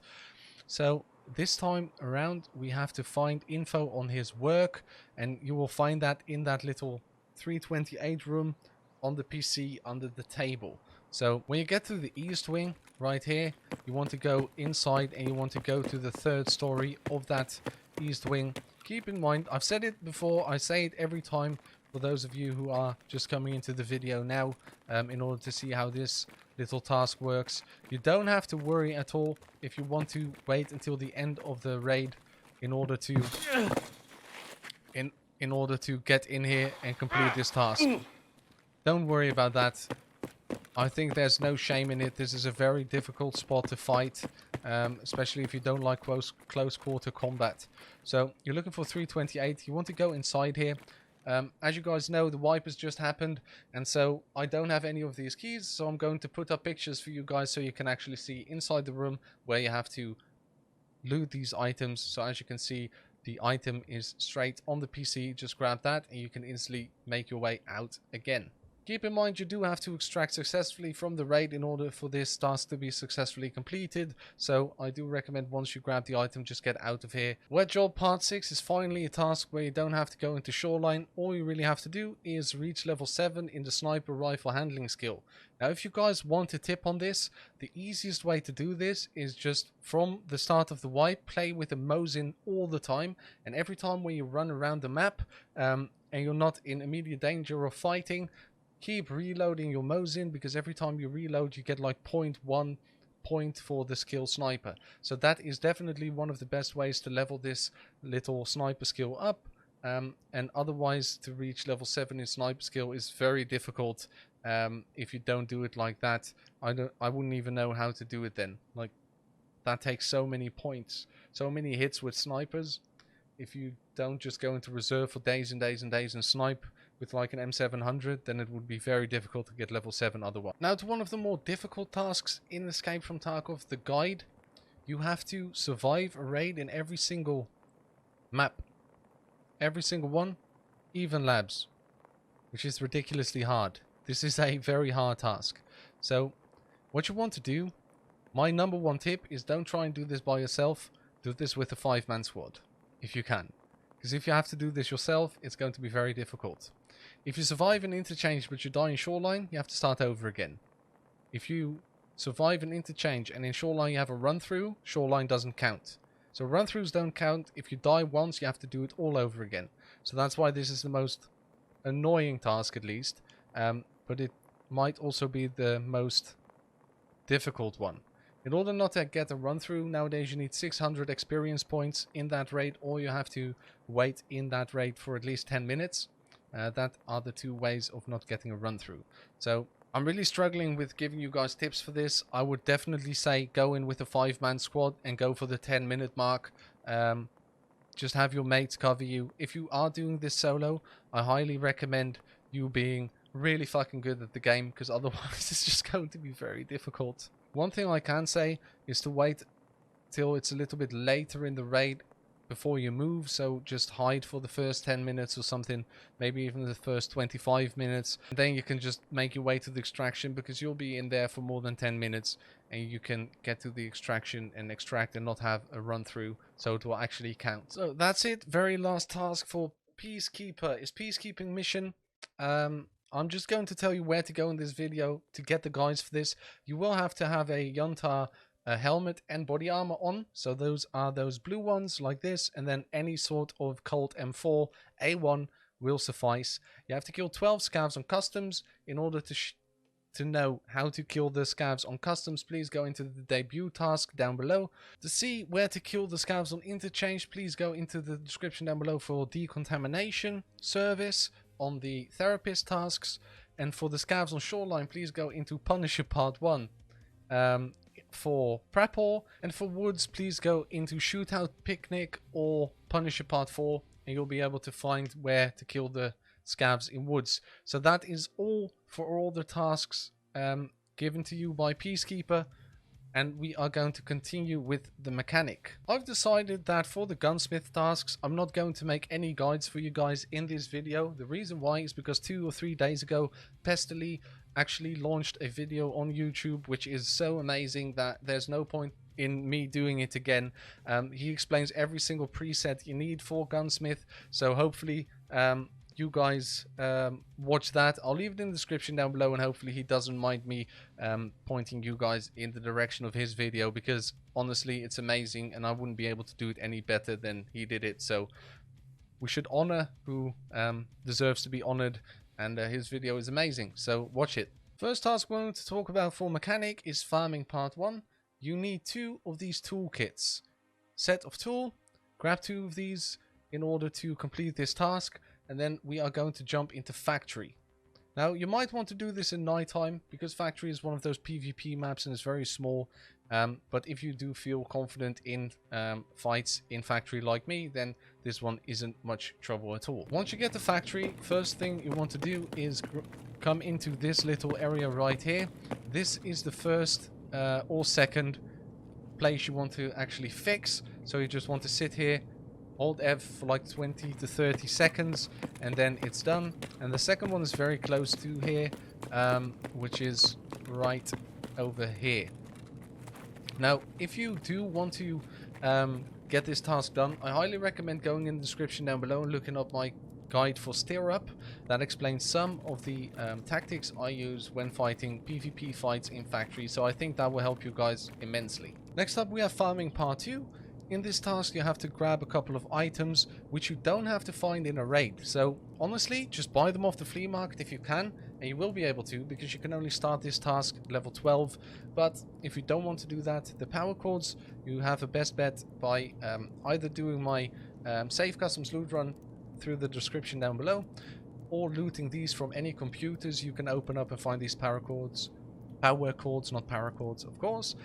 Get the T-shaped plugs from filing cabinets. That is where they spawn most often. And the printed circuit boards also spawn from regular computers. When you open them up, you'll be able to find them in there. Next task on the list is farming part 3. You have to grab a confiscated graphics card package from the customs office, which is actually quite easy to do. It's not difficult to get there or anything. It's just a high populated area with loads of fighting with people that want to kill you, and you need a customs office key. The customs office key you need for quests before this as well, so make sure to not throw that away. If you have no clue where to get it, just do loot runs on customs and grab all the jackets. I have a jacket run on customs in the description down below, a little link for a video guide. I'm going to show you where to grab this package in customs. So here we have the actual customs control zone building. I can show you the door where you have to go, but because the wipe happened I can't show you inside, but I'll put pictures up just like in the rest of the guide, so you guys actually have no problem finding it. So this is the door you want to come and open. Then you want to get into this door, the second door right there, that one with the bullet hole. Here are the pictures. It is a box where you get into that room straight to your left. The box is there on the floor. Make sure to check on the desk as well, because the SAN 306 key spawns on that table. So that is always a good place to loot. There's also a safe and a jacket. So the safe is next to the desk on the right side, and on the left side in the closet you have a jacket. Couple of tips when it comes to coming here in a live raid. if you do not have a spawn that is very, very close to here, I wouldn't recommend going here at the start of a raid, even if you have a close spawn, because people like to rush here, and there is even a spawn right inside here. You don't get this spawn very often to the back here, but if someone does get it and they decide to wait for you, they can just instantly shoot you in the head. And when they're sitting like this, it's very difficult for you to spot them until you open up the door, and they will just have a shot on you while you unlock the door. So please keep in mind that that is very dangerous.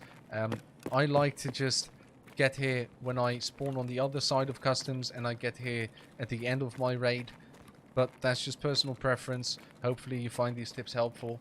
So the last task in the farming series is actually farming part 4, and for this one you have to find 7 graphics cards and 7 GPU fans.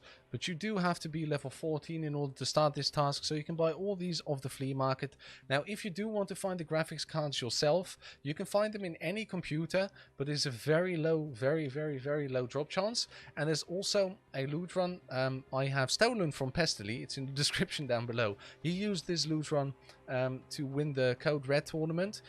In the link down below, just look for Pestily Code Red tournament loot run on reserve, and I'll explain to you guys how he did that.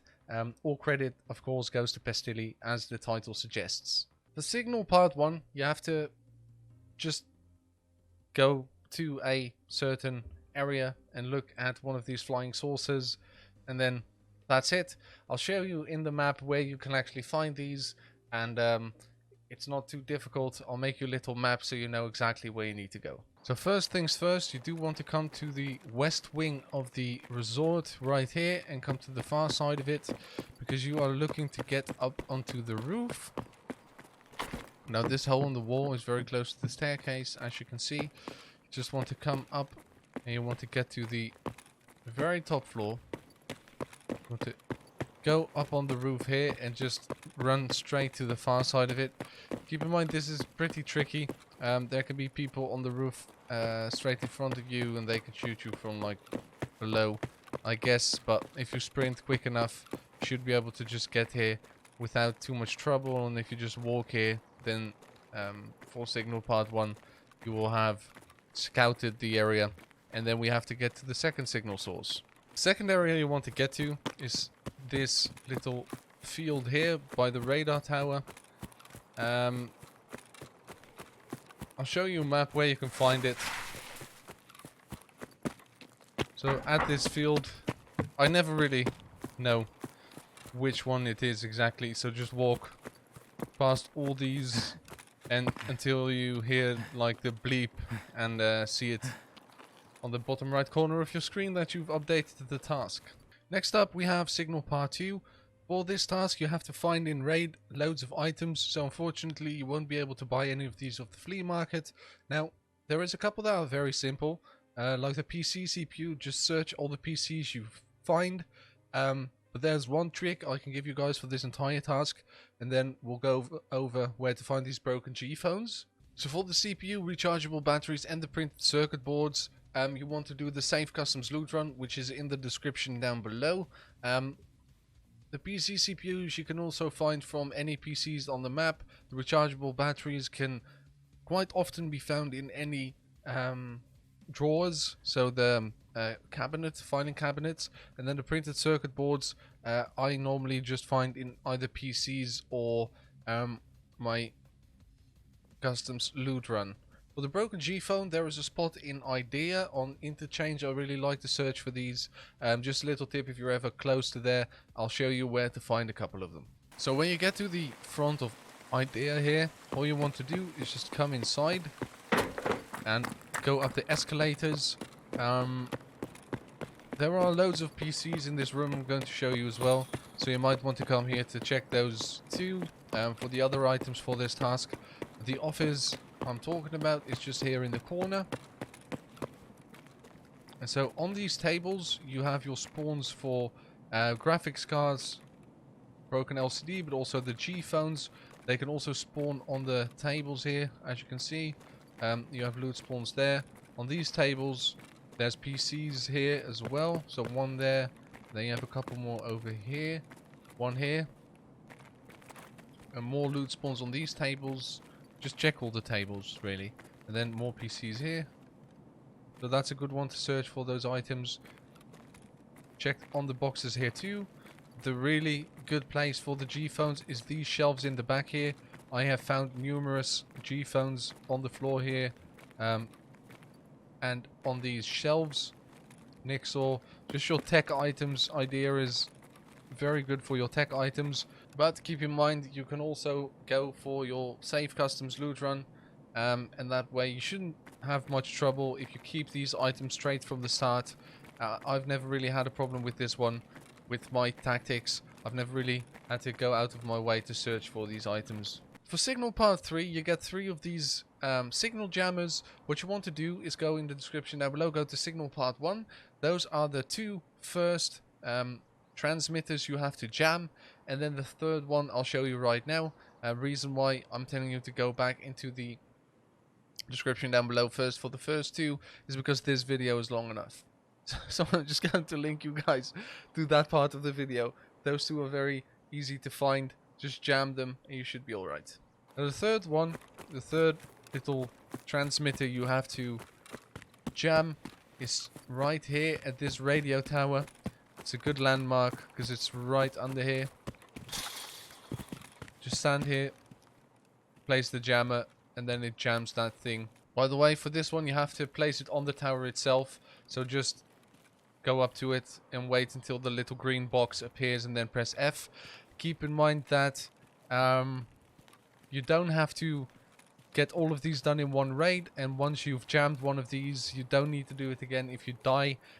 You do have to make it out of a shoreline raid, but you don't have to make it out of a raid in shoreline where you've actually planted any of these beacons, so that makes it a little bit easier. Bad habit is a much simpler task now than it was last wipe, because I've noticed that they have changed it to 5 pieces of all the cigarettes instead of 7, so that makes it a little bit easier. The way you want to find these is just every time you see one of them in a duffel bag, in a jacket, or in my safe customs loot run, just grab it with you, save it in your stash, and you should have all of these saved up by the time you get to this task. It's not really hard at all. You only need 5 nowadays. It used to be 7, which was a little bit harder obviously. So go into the description down below, look up the safe customs loot run. If you do not have all of these done yet, it definitely is a good way of acquiring a couple more of these cigarette packets if you need them in a hurry. Next up, we have the scout task. All you have to do is go into factory and walk to all 3 extract points. I'm going to show you in factory where they are. You don't even need the factory key for this. You just have to get close to the doors that lead to the extractions. Okay, so the first extraction on factory you will find in the, I think it's the bottom left corner of the map, if I'm not mistaken. This is it. You just run in here. You won't be able to open this because I don't have a factory key, but just walk there and then the quest pops up where it's actually already completed. Now, next one is very easy to find. If you run down the tunnels here, you will have to follow these tunnels all the way until you get there. So this is actually quite a safe path. I don't necessarily have too much trouble getting from point A to B in factory if I stay below here, but obviously sometimes there are other players in the tunnels as well. That makes it a little bit more exciting, if you will. But this task is just one of those tasks that you'll just have to do it, and even if you die a couple times, it doesn't really matter, because at some point you'll be able to get it. You just have to do a little marathon through this map. So this door is the second one. Walk up here and you will have that completed, and then the last one is the regular extraction, the one everyone knows and hates, because everyone will be camping there most likely. So just run all the way up here. I always like to go behind these pipes for a little bit of cover if I walk here. Just makes it a little bit easier for you to survive. And then off we go. And we have this task completed already. Now we can actually get out here and hand it in. So pretty simple. Hopefully you guys don't run into too much combat. If you want to have a tactics video of factory for me, then what you could do is look for the stirrup task. I explained some of my PvP tips. Maybe that will come in handy for this task as well. For the insider task, there is not much I can actually tell you guys. All you need to do is reach loyalty level 3 with Prapor. I will make sure that my trader leveling guide thingy, everything about the traders guide for the wipe is in the description down below, so you guys can look that up. And then once you have level 3 loyalty with Prapor, you'll be able to hand this in. Here we have Psycho Sniper, which is probably a task that's going to take a long time to finish for a lot of people.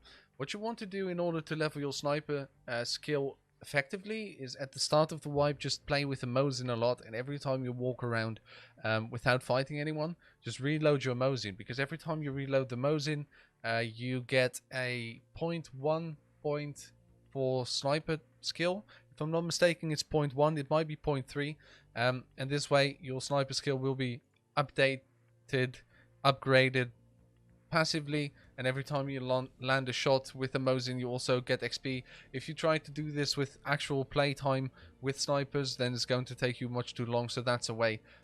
Some people like to cheese it a little bit, and that's the best tip I can give you for this task as well. Next we have the import task.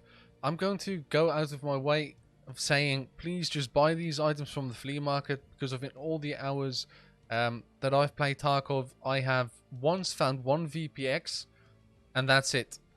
So I've never found one of these UHF readers myself. A way you could do it, and this is something I haven't been doing, is farming labs in order to find these items, but I don't think it's worth it. I think you should just buy them off the flea market. They are not too expensive, and that way you can just instantly hand in this task.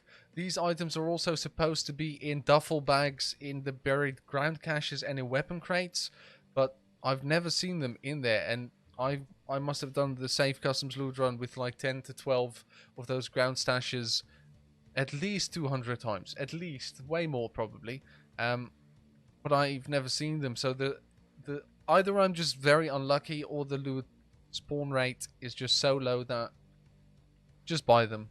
Next task up, we have fertilizers. This is actually pretty easy. All you have to do is find 5 wires in a raid and 5 capacitators in a raid. The way I like to do this is just search a couple of PCs and do the safe customs loot run as always, and then you only need 5, so you'll have that in no time. Look up the safe customs loot run in the description down below. Other than that, you can also make these items in the hideout. So if you do have power cords, 2 of them make 8 wires, and then for the capacitors you could get a PSU and a screwdriver from the actual flea market and turn that into 8 capacitors.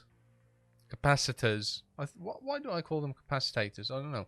Capacitors in the hideout. So that way you'll easily be able to find these in raid, because keep in mind, all items made in your hideout are actually found in raid. So that's good enough for this task, and so that's what makes this task so simple. Here we have one of the hardest tasks in the game. A shooter born in heaven has you kill 3 PMCs with headshots on woods, interchange, shoreline, and customs. All I can really do is tell you 2 things. Number 1, always use the same scope for your sniping, so either go with like a Valde sight or a Voodoo scope. I recommend one of those 2, because then you will be able to learn how high you have to shoot at a certain distance in order to shoot someone in the head, based on all the lines you have in your crosshair that indicate distance. Because I wouldn't really fuck around with your zeroing distance in this game, because it doesn't work the same with every ammo type, and unfortunately that is just a little bit harder, because then every time you shoot with ammo that isn't the ammo type you're used to, then you are not going to be able to shoot very well with it, and so it's a little bit difficult in Tarkov sniping because of the zeroing distance differences with different kinds of ammo. But I'll show you my go-to spots for these kills, and we'll start with customs. I'll show you where I like to set up and wait for people to walk into my crosshair when they're more than 100 meters away. So in customs, I have one specific spot I really like to go, but there is another one you could use, which is It is alright, but I don't really like it that much. So where I like to come is right up here. And what I do is I just lay down here. And right there, along this ridge, you have the rocks that look over the gas station. People like to sit up there and snipe. For some reason, it's something they do often. And it's a way for you to just instantly get this shot. This is more than 100 meters away as well, so that will count for your shooter born in heaven. You could also go there, like go on top of the rocks yourself, and what you could do from there is look into this area. Oh, you look over this wall into this area, and every now and again you're able to see someone either like peek this door here, or maybe they walk on this ledge right here.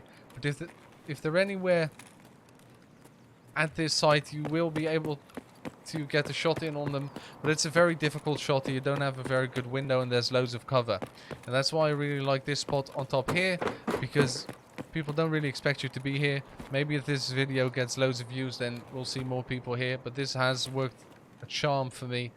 Just snipe over on this side. I wasn't sure if I should show you this in this video, because I know how much it's frowned upon in the Tarkov community.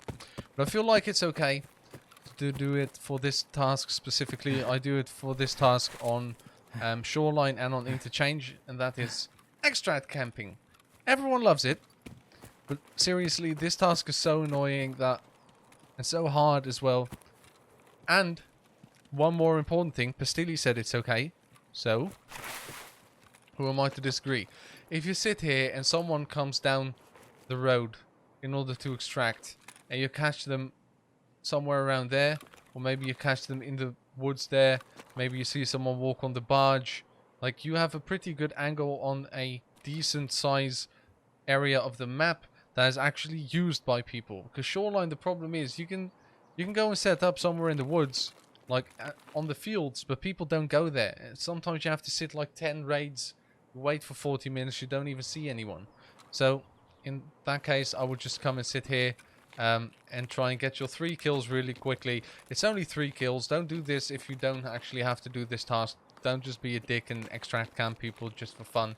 Tarkov, Bad State Games put this task in, and it's like, it's so hard that of course people are going to cheese it, or at least try and get it done the easiest way. And in my opinion, this is the easiest way to do it on Shoreline.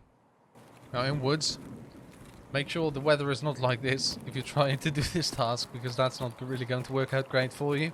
But my favorite spot in woods is this little area here. What I like to do is just lay down like so, and you have a pretty good overview of this entire field here. And you can also see to Sturman's area over there. Sometimes people like to walk over that ledge, maybe walk over the beach. Maybe you're lucky and someone's trying to do that task we talked about earlier, where they have to plant the Wi-Fi camera and you can shoot them then. All in all, this is, in my opinion, one of the best spots. There is more, obviously. On that side of the map there is a couple of rocks you can sit on, then you can also overlook this area. But this is my video with my tips, and this is how I like to do it. Like I said, in Shoreline, I'm going to show you the spot I like to do this. This is the one, I'm pretty sure Pestilli used this as well on his latest stream run down of all the tasks. Man, the thing with this task is people always hate when you extract camp or whatever. I don't even see this spot as extract camping necessarily. Yes, there is an extract there, but let's be honest. What else are you going to do? How are you going to get 100 meter headshots inside an interchange? I didn't think so. So hopefully you guys understand that this is not a place you want to hang out, and this is not something you want to do if you're not on this actual task, because then you just, it's a little bit much, you know, it's a little bit silly if you ask me, a little bit selfish as well, because as you guys know, getting extract camp sucks, but you only need 3 headshot kills. What you want to do is come up here, then just walk backwards until you're on the ledge, and just make sure you're straight on here, then you just sprint, you don't even have to jump, and then you're up here. And I see very many people lay down on here, and then you can aim all the way down this area of the map where I like to go. And this makes it a little bit more sneaky. Hopefully you guys won't be able to spot me, because I never really get spotted when I go here. I jump on here, then I lay down, and here you have it. You have the freedom to move all the way around, and this is my go-to spot. Now we are starting with the tasks you get from Ragman. The first one is Big Sale. All you really have to do is go into the Interchange Mall and go into these 5 shops, and then get out of a interchange rate. Now you don't... Wow, okay, excuse me. You don't have to actually go into all of these stores in one raid and then actually get out of that raid. You can do them one by one and then get out of an entirely different interchange raid, and you should be fine too. There is a little map here. These are all the locations, so if you just want to pause this and do it like that, I'll show you how I walk this and where these shops are. Hopefully that is helpful to you guys. We're going to start here in Interchange. This is the front door to Ollie. You come up here and then you walk straight past the escalators here. These are the tech stores. But the first one we're looking for is Top Brand, which is straight in front of us already. All you have to do for this task is just enter the store like this, and you'll be able to hear the sound of the task completing. Next up, you could go to the right here, because we're looking for avocado, whatever. We want to come through here. We want to pass Rasmussen, and as you can see, avocado is right there. Just go inside that store. Then we want to continue to Kosin, which is straight in front of us from here. I've got a second monitor. I highly recommend that, because even me, I've done this a couple times already, and even I like to have like the map on the second screen over there, just because this is kind of a maze, and especially if you're a little bit nervous because of the fact that you're in a live raid. So this is Kosin. This is the one you want to get into. Then we want to head... So we came from there. We want to head this way. This is the Amacom thingy. We want to go to the... either to the right or the left here. We'll go to the left first, because we need dino clothes here. And then the last one after this shop straight in front of us. Go in there. And then we need Trend, which has that... those purple letters over there. Just enter all of these shops and you'll be good to go. It's a very straightforward task. Keep in mind, Killer does spawn anywhere in this area. He wouldn't be here at the tier end, but he can definitely be at Kosin, or especially Avocado and Kibba and that area. So be careful with that. But you guys should be able to at least grab a couple of these before you die every time, and then in the end you'll be able to do it, even if you don't get to do it in one raid. Make Ultra great again, what you want to do is go into the description down below and go into Decontamination service. That's where I explain how I kill my scavs on Interchange. It will take you a couple of raids most likely, but it's not too difficult to do.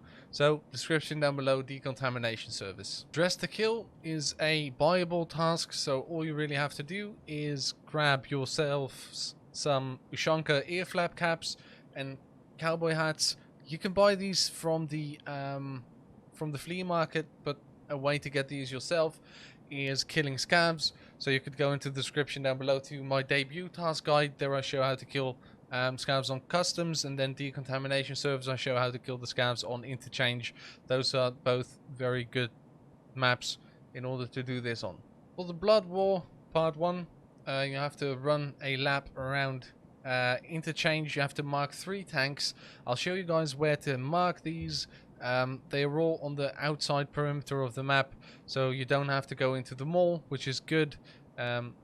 Most likely you'll be safe for most of it. Just be careful, keep your eyes open, and then there's not too much to it. Luckily, the first 2 of these trucks are actually quite close to each other. You do want to bring 3 beacons, don't forget those, because otherwise you'll be standing at this truck with your dick in your hand instead of a beacon. That saying works better in Dutch. Just plant it on this one.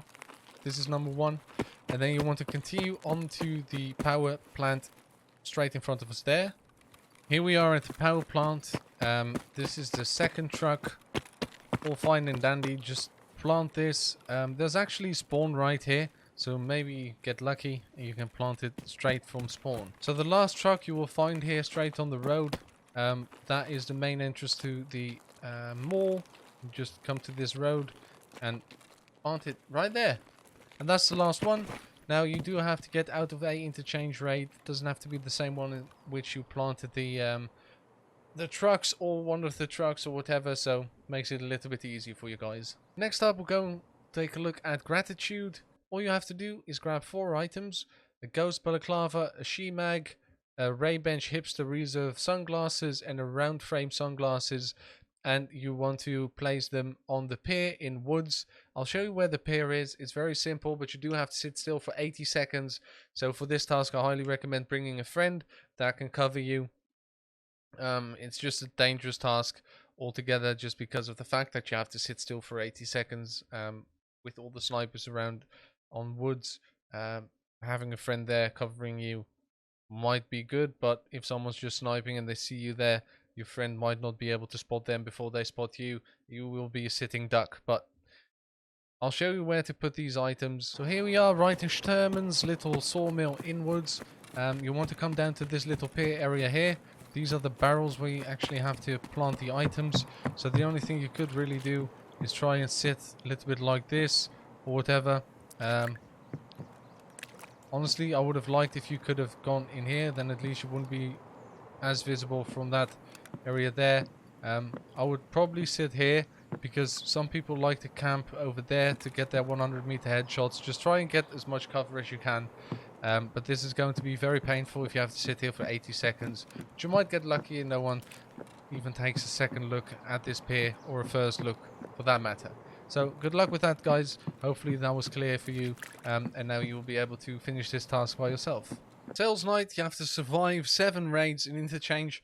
It can't be a run through, so that will not count towards completion. In order for a raid not to be a run through, you need 600 XP or spend 10 minutes in a raid. So either just hide for 10 minutes and get to the extraction point, or actually get 600 XP and extract. And that's all you have to do. Do it 7 times and the task is done. I can't really give you any tips for this, except for if you want to cheese it, just hide in a bush and then take the corner of the map, go through the corner of the map all the way around to the other extraction point, and you're good to go. For hot delivery, that's the next task we're talking about. You need 3 items. You need the 6B 47 Radnik, a BNTI Giselle K, and a Pelter Contact 2. You can buy all these off the flea market or traders. Since you have to be level 29 to start this quest, you'll easily be able to afford this at this point, I hope. And if you don't, we have other things to talk about. I'll show you in interchange where to drop these items, because you have to get to interchange in order to do this. Very straightforward. This isn't a very difficult task, but you do have to really go into the shopping mall. So for those of you who just want to see where to get this planted, it's in Avocado, where you have to plant the 6B47 helmet and the contacts, which is obviously very close to where Killer can be, so that might be a little bit difficult. Loads of PMCs here as well, so you might want to wait until the end of the raid in order to do this, or wait until you have a spawn that's very close to this shop. Other than that, it is very straightforward. The first half, you want to come to the Ultra shop here in front of it, and you want to get to this little area here, and you want to stash the Giselle in these boxes straight over here. You just have to press your F button. And next up, you want to go inside of the Ultra area, and I'll show you where to drop the contact and the 6B47. So when you get to Avocado, you want to look for the trash pile, and in this trash pile is where you want to hide the items, which is in the back here. Just sit down here and plant the items. Both items you'll have to plant, so after the first one, just press tab a couple times like that, and you'll be able to plant the second. And that is it for this task. Next up, we have database part 1. You have to grab 3 manifests from interchange. The Goshen, Ollie, and Idea cargo manifests. I'll show you guys where to actually grab these, but if you do just want to see a map, this is the map. This is where you actually find it. In the back of Idea, back of Goshen, and then lastly in the middle of Ollie. First up, you want to come straight in here in Ollie, and you want to go to the little office section over here, and on this desk you would find the manifest. Now it's not that hard to find. It's actually straight smack in the middle of the desk, and so you guys should be able to just easily find it. So next up we have the Goshen manifest, which is in the front of Goshen here. You want to come through this door and then go into the office straight in front of you. Don't need any keys or whatever. And then you want to come to the desk over here, and right here on the table you will find the Goshen manifest. So just grab that and you'll be good to go. And the last one we need is the idea manifest. So for the idea manifest, you want to come into this office area of idea. Always check this table, by the way. So as you can see, circuit board, CPU fan, 1G phone, graphics card spawn here as well. But this table right here is where the manifest is. It's either this one or this one, but you'll be able to figure that out. By the way, always check these tables too, because you can find graphics cards on here, on this box as well. GPX, as you can see. All these items are very, very good. So always check this area if you come through here. Very much worth it. The next task on the list is minibus. You have to mark 3 minibuses with these markers, and they're all in the underground in interchange in the garage under the actual shopping mall. I'll show you where to find them. Very, very easy task because no one really ever goes into the underground, and if they do, it's such a maze. You might be able to hide whatever you want to do, fight them, but I've never really had any trouble with this task. I know I say that a lot, and that is the point. These tasks aren't very difficult if you set your mind to it and you know where to actually go. Obviously you might die a couple times, but don't let that stop you. Everyone dies in Tarkov. That's just the name of the game. So the first truck you have to mark, you'll be able to find on this little area of container area. That is Ollie. That is like that sniper tower for reference, and this is the car you need to plant the beacon on. After that, you really just want to go into the garage from the closest spot to you, and then you want to make sure to get those cars planted as well. So you want to come up on this side, just run in a straight line into the parking garage. By the way, there is a spawn in the corner of the map there, which is basically the best spawn in order to do this. So if you get that, you get very lucky. One more thing with this task, it doesn't matter if you plant all of these in one raid or if you do them one by one. And even if you plant one and then you die afterwards, that's not that big a deal either. Just because of the fact that your progression is already saved. Now straight in front of us here we have the second truck. It's not this one. I always thought it was that one. It's actually there. As you can see, this is where the little van is. This is it. Plant it on there and you'll be good to go. And then lastly, we should have one more over on the other side of the collapsed ceiling here. So this is in the C area. And there we have it. Right in front of us. So these are the ones you want to plant. Hopefully that makes sense to you guys. Hopefully, because of the fact that I walked from the first one here, you'll be able to follow my track and do it yourself, because this can be a little bit of a maze, especially if you're new and you don't really know the way. Even for me, after all these raids on interchange, it can still be somewhat of a maze to find these vans. So it can be a little bit difficult, but don't fret. Use the video and you'll be fine. Well, so it good. Part 1, 2 and 3. The only thing I'm going to tell you is that it's not worth it trying to go out and find these items on your own in the raids. If you have a couple from raids, then sure, that's fine. But you can buy all these items from the flea market, and that is definitely the way to go. The only thing I would like to show you is that you have to hand in these Giselle K armors. 0 to 50%, all that really means is that if it's 65 total, anywhere below 37.5 durability would be good enough. So you don't have to actually have it at like 37 out of 65. You could have it 24 out of 24, and that way it will be 100% good to hand in. The same goes for the 6B43, just buy it off the flea market. Again, this one is 85, so anything above 42.5 durability would be over 50%, and anything below that you would be able to hand in for the lower than 50% durability. So with good part 4, you actually have to find the items in a raid. One tip I can give you for the Vortex, just kill some regular scavs. Scavs drop this one all the time. And for the Blackrock, what I normally like to do is either go into labs and killing raiders if I really need it, if I haven't found them before, or what you could also do is hunt Reshala. For the Reshala hunting, I will put a video in the description as a guide on how to kill Reshala, but keep in mind even regular scavs sometimes should be able to have a Blackrock. I'm pretty sure I've seen regular scavs with Blackrocks before, but that's it. Otherwise, just go and kill Reshala or kill some raiders in labs. Next up, we have the Blood War Part 2. This one is not that easy because fuel conditioner is so expensive and people always want to sell it when they find it, and that's not necessarily the best way to go.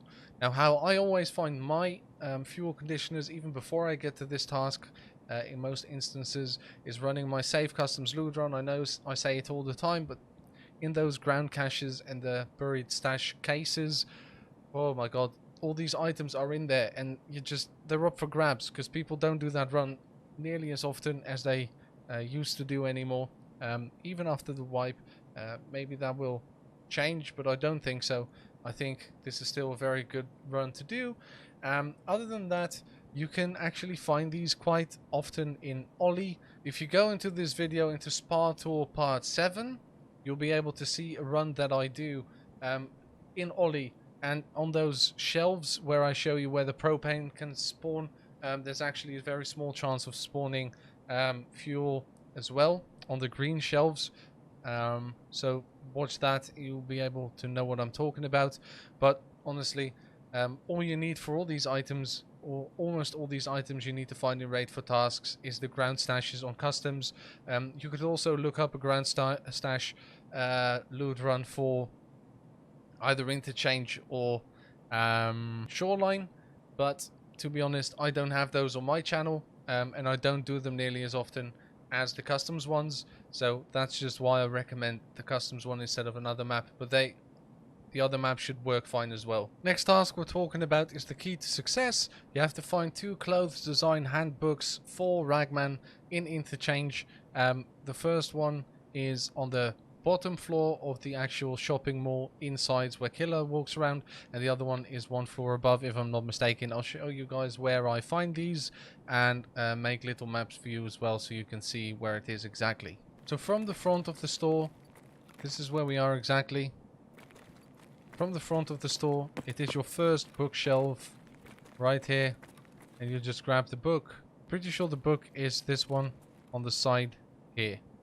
So here we are at this shop. I can't pronounce this, I don't know, but we are 1 floor above where we were just now, and the book you're looking for is actually straight here in this pile of books. You'll be able to just snag it. Next task on the list is going to be Living High is Not a Crime, but we're also going to talk about Living High is Not a Crime Part 2 in this same little section. You have to get these items from anywhere. These bronze lions, horse figurines, cat figurines, and then roller submariner gold wristwatch. So just a roller. You can find these, and if you want to find these yourself, I highly recommend looking up a guide with a save run on either Reserve. Reserve has a couple safes, and then also Customs. Customs is not too bad. Shoreline has a couple. So there's many ways of getting to your hands on some items from a safe, and there are many guides on YouTube in order. Uh, there are many guides on YouTube that show you guys where these items are actually found. Now, if you're looking at Living High is Not a Crime Part 2, there you actually have to find vases and teapots from a raid yourself. So you won't be able to buy these off the flea market. But again, for these, the same goes. You might want to just snag these from safe runs. But if you are already doing the safe customs loot runs, you can also find both these kinds of items from the little ground stashes. And the same goes for all the items from the other task before this, so Living High is Not a Crime Part 1. Every single one of those items can be found in the ground caches on customs or on shoreline or on interchange. So please do yourself a favor and just start running that a lot when the wipe starts, and you'll be fine. Charisma brings success. You have to get Charisma to level 10. Charisma is one of those skills that levels up quite passively. Whenever you gain experience for attention, perception, or intellect, you also gain experience for charisma. So just play the game. There is not really a very good way of power leveling this. You just have to play loads. So this is one of those bottlenecks to get your KAPPA container, because honestly, charisma leveling takes a little bit of time. So it is passive. So just play the game, enjoy it, and you'll be chilling with charisma in no time. For no fuss needed, you need to increase your loyalty with Therapist to level 3. One thing you can do is go in the description down below and look up my everything you need to know about traders after the wipe guide. That will explain a lot about how I like to level my traders, and how to power level them if you still don't have this. But once you get to this task, I think most people will actually already have Therapist to level 3, because most of us buy a Scav junk box and then she's instantly leveled up, because that costs 1.5 million rubles. So spending with Therapist normally really isn't a problem for people at all. Scavenger is the last task we're going to talk about. Every time you search an item, you level search skill.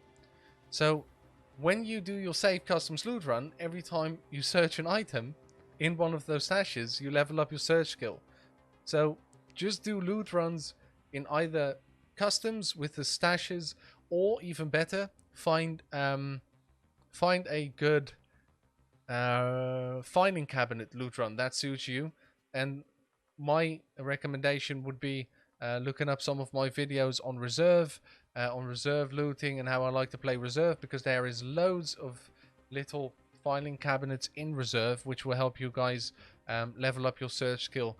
But in the description down below, you'll find the safe customs loot run, where I keep pushing everyone that watches this video, go do that, because you will find so many of your items that you actually need for tasks in those stashes that it's so much worth it. Just do it.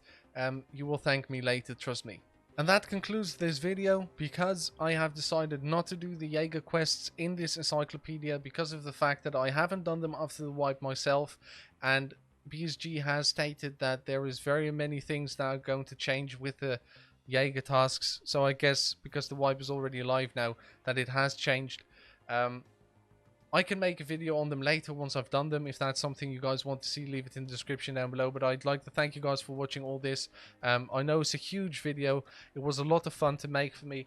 But I have to say, I'm glad it's done, because I had to push a lot because of the fact that we only had 2 days of pre-wipe event. I just thought I would have longer to finish this video. So right now it's 2 in the morning as well. And I still have to edit all these sections that I recorded today into one. I hope on Saturday the 30th of May, which is today because it's already 2 AM, I can upload this. It's been night work, and I hope you appreciate it. I hope you like it. I hope it helps you guys like all my videos. All I really want to do with it is just help people that enjoy Tarkov have a better experience. This is the biggest project I've ever done in this game, so please, if you do like this video, please subscribe to the channel. There's loads more to come. I'm just really proud of this one and really glad you guys came in here to watch it. If you're one of those mad lads that have actually watched this almost 4-hour long video, which I think it will be, you are insane. but you are also a legend. Thank you guys for watching. I'll see you in the next video. Eddy, out.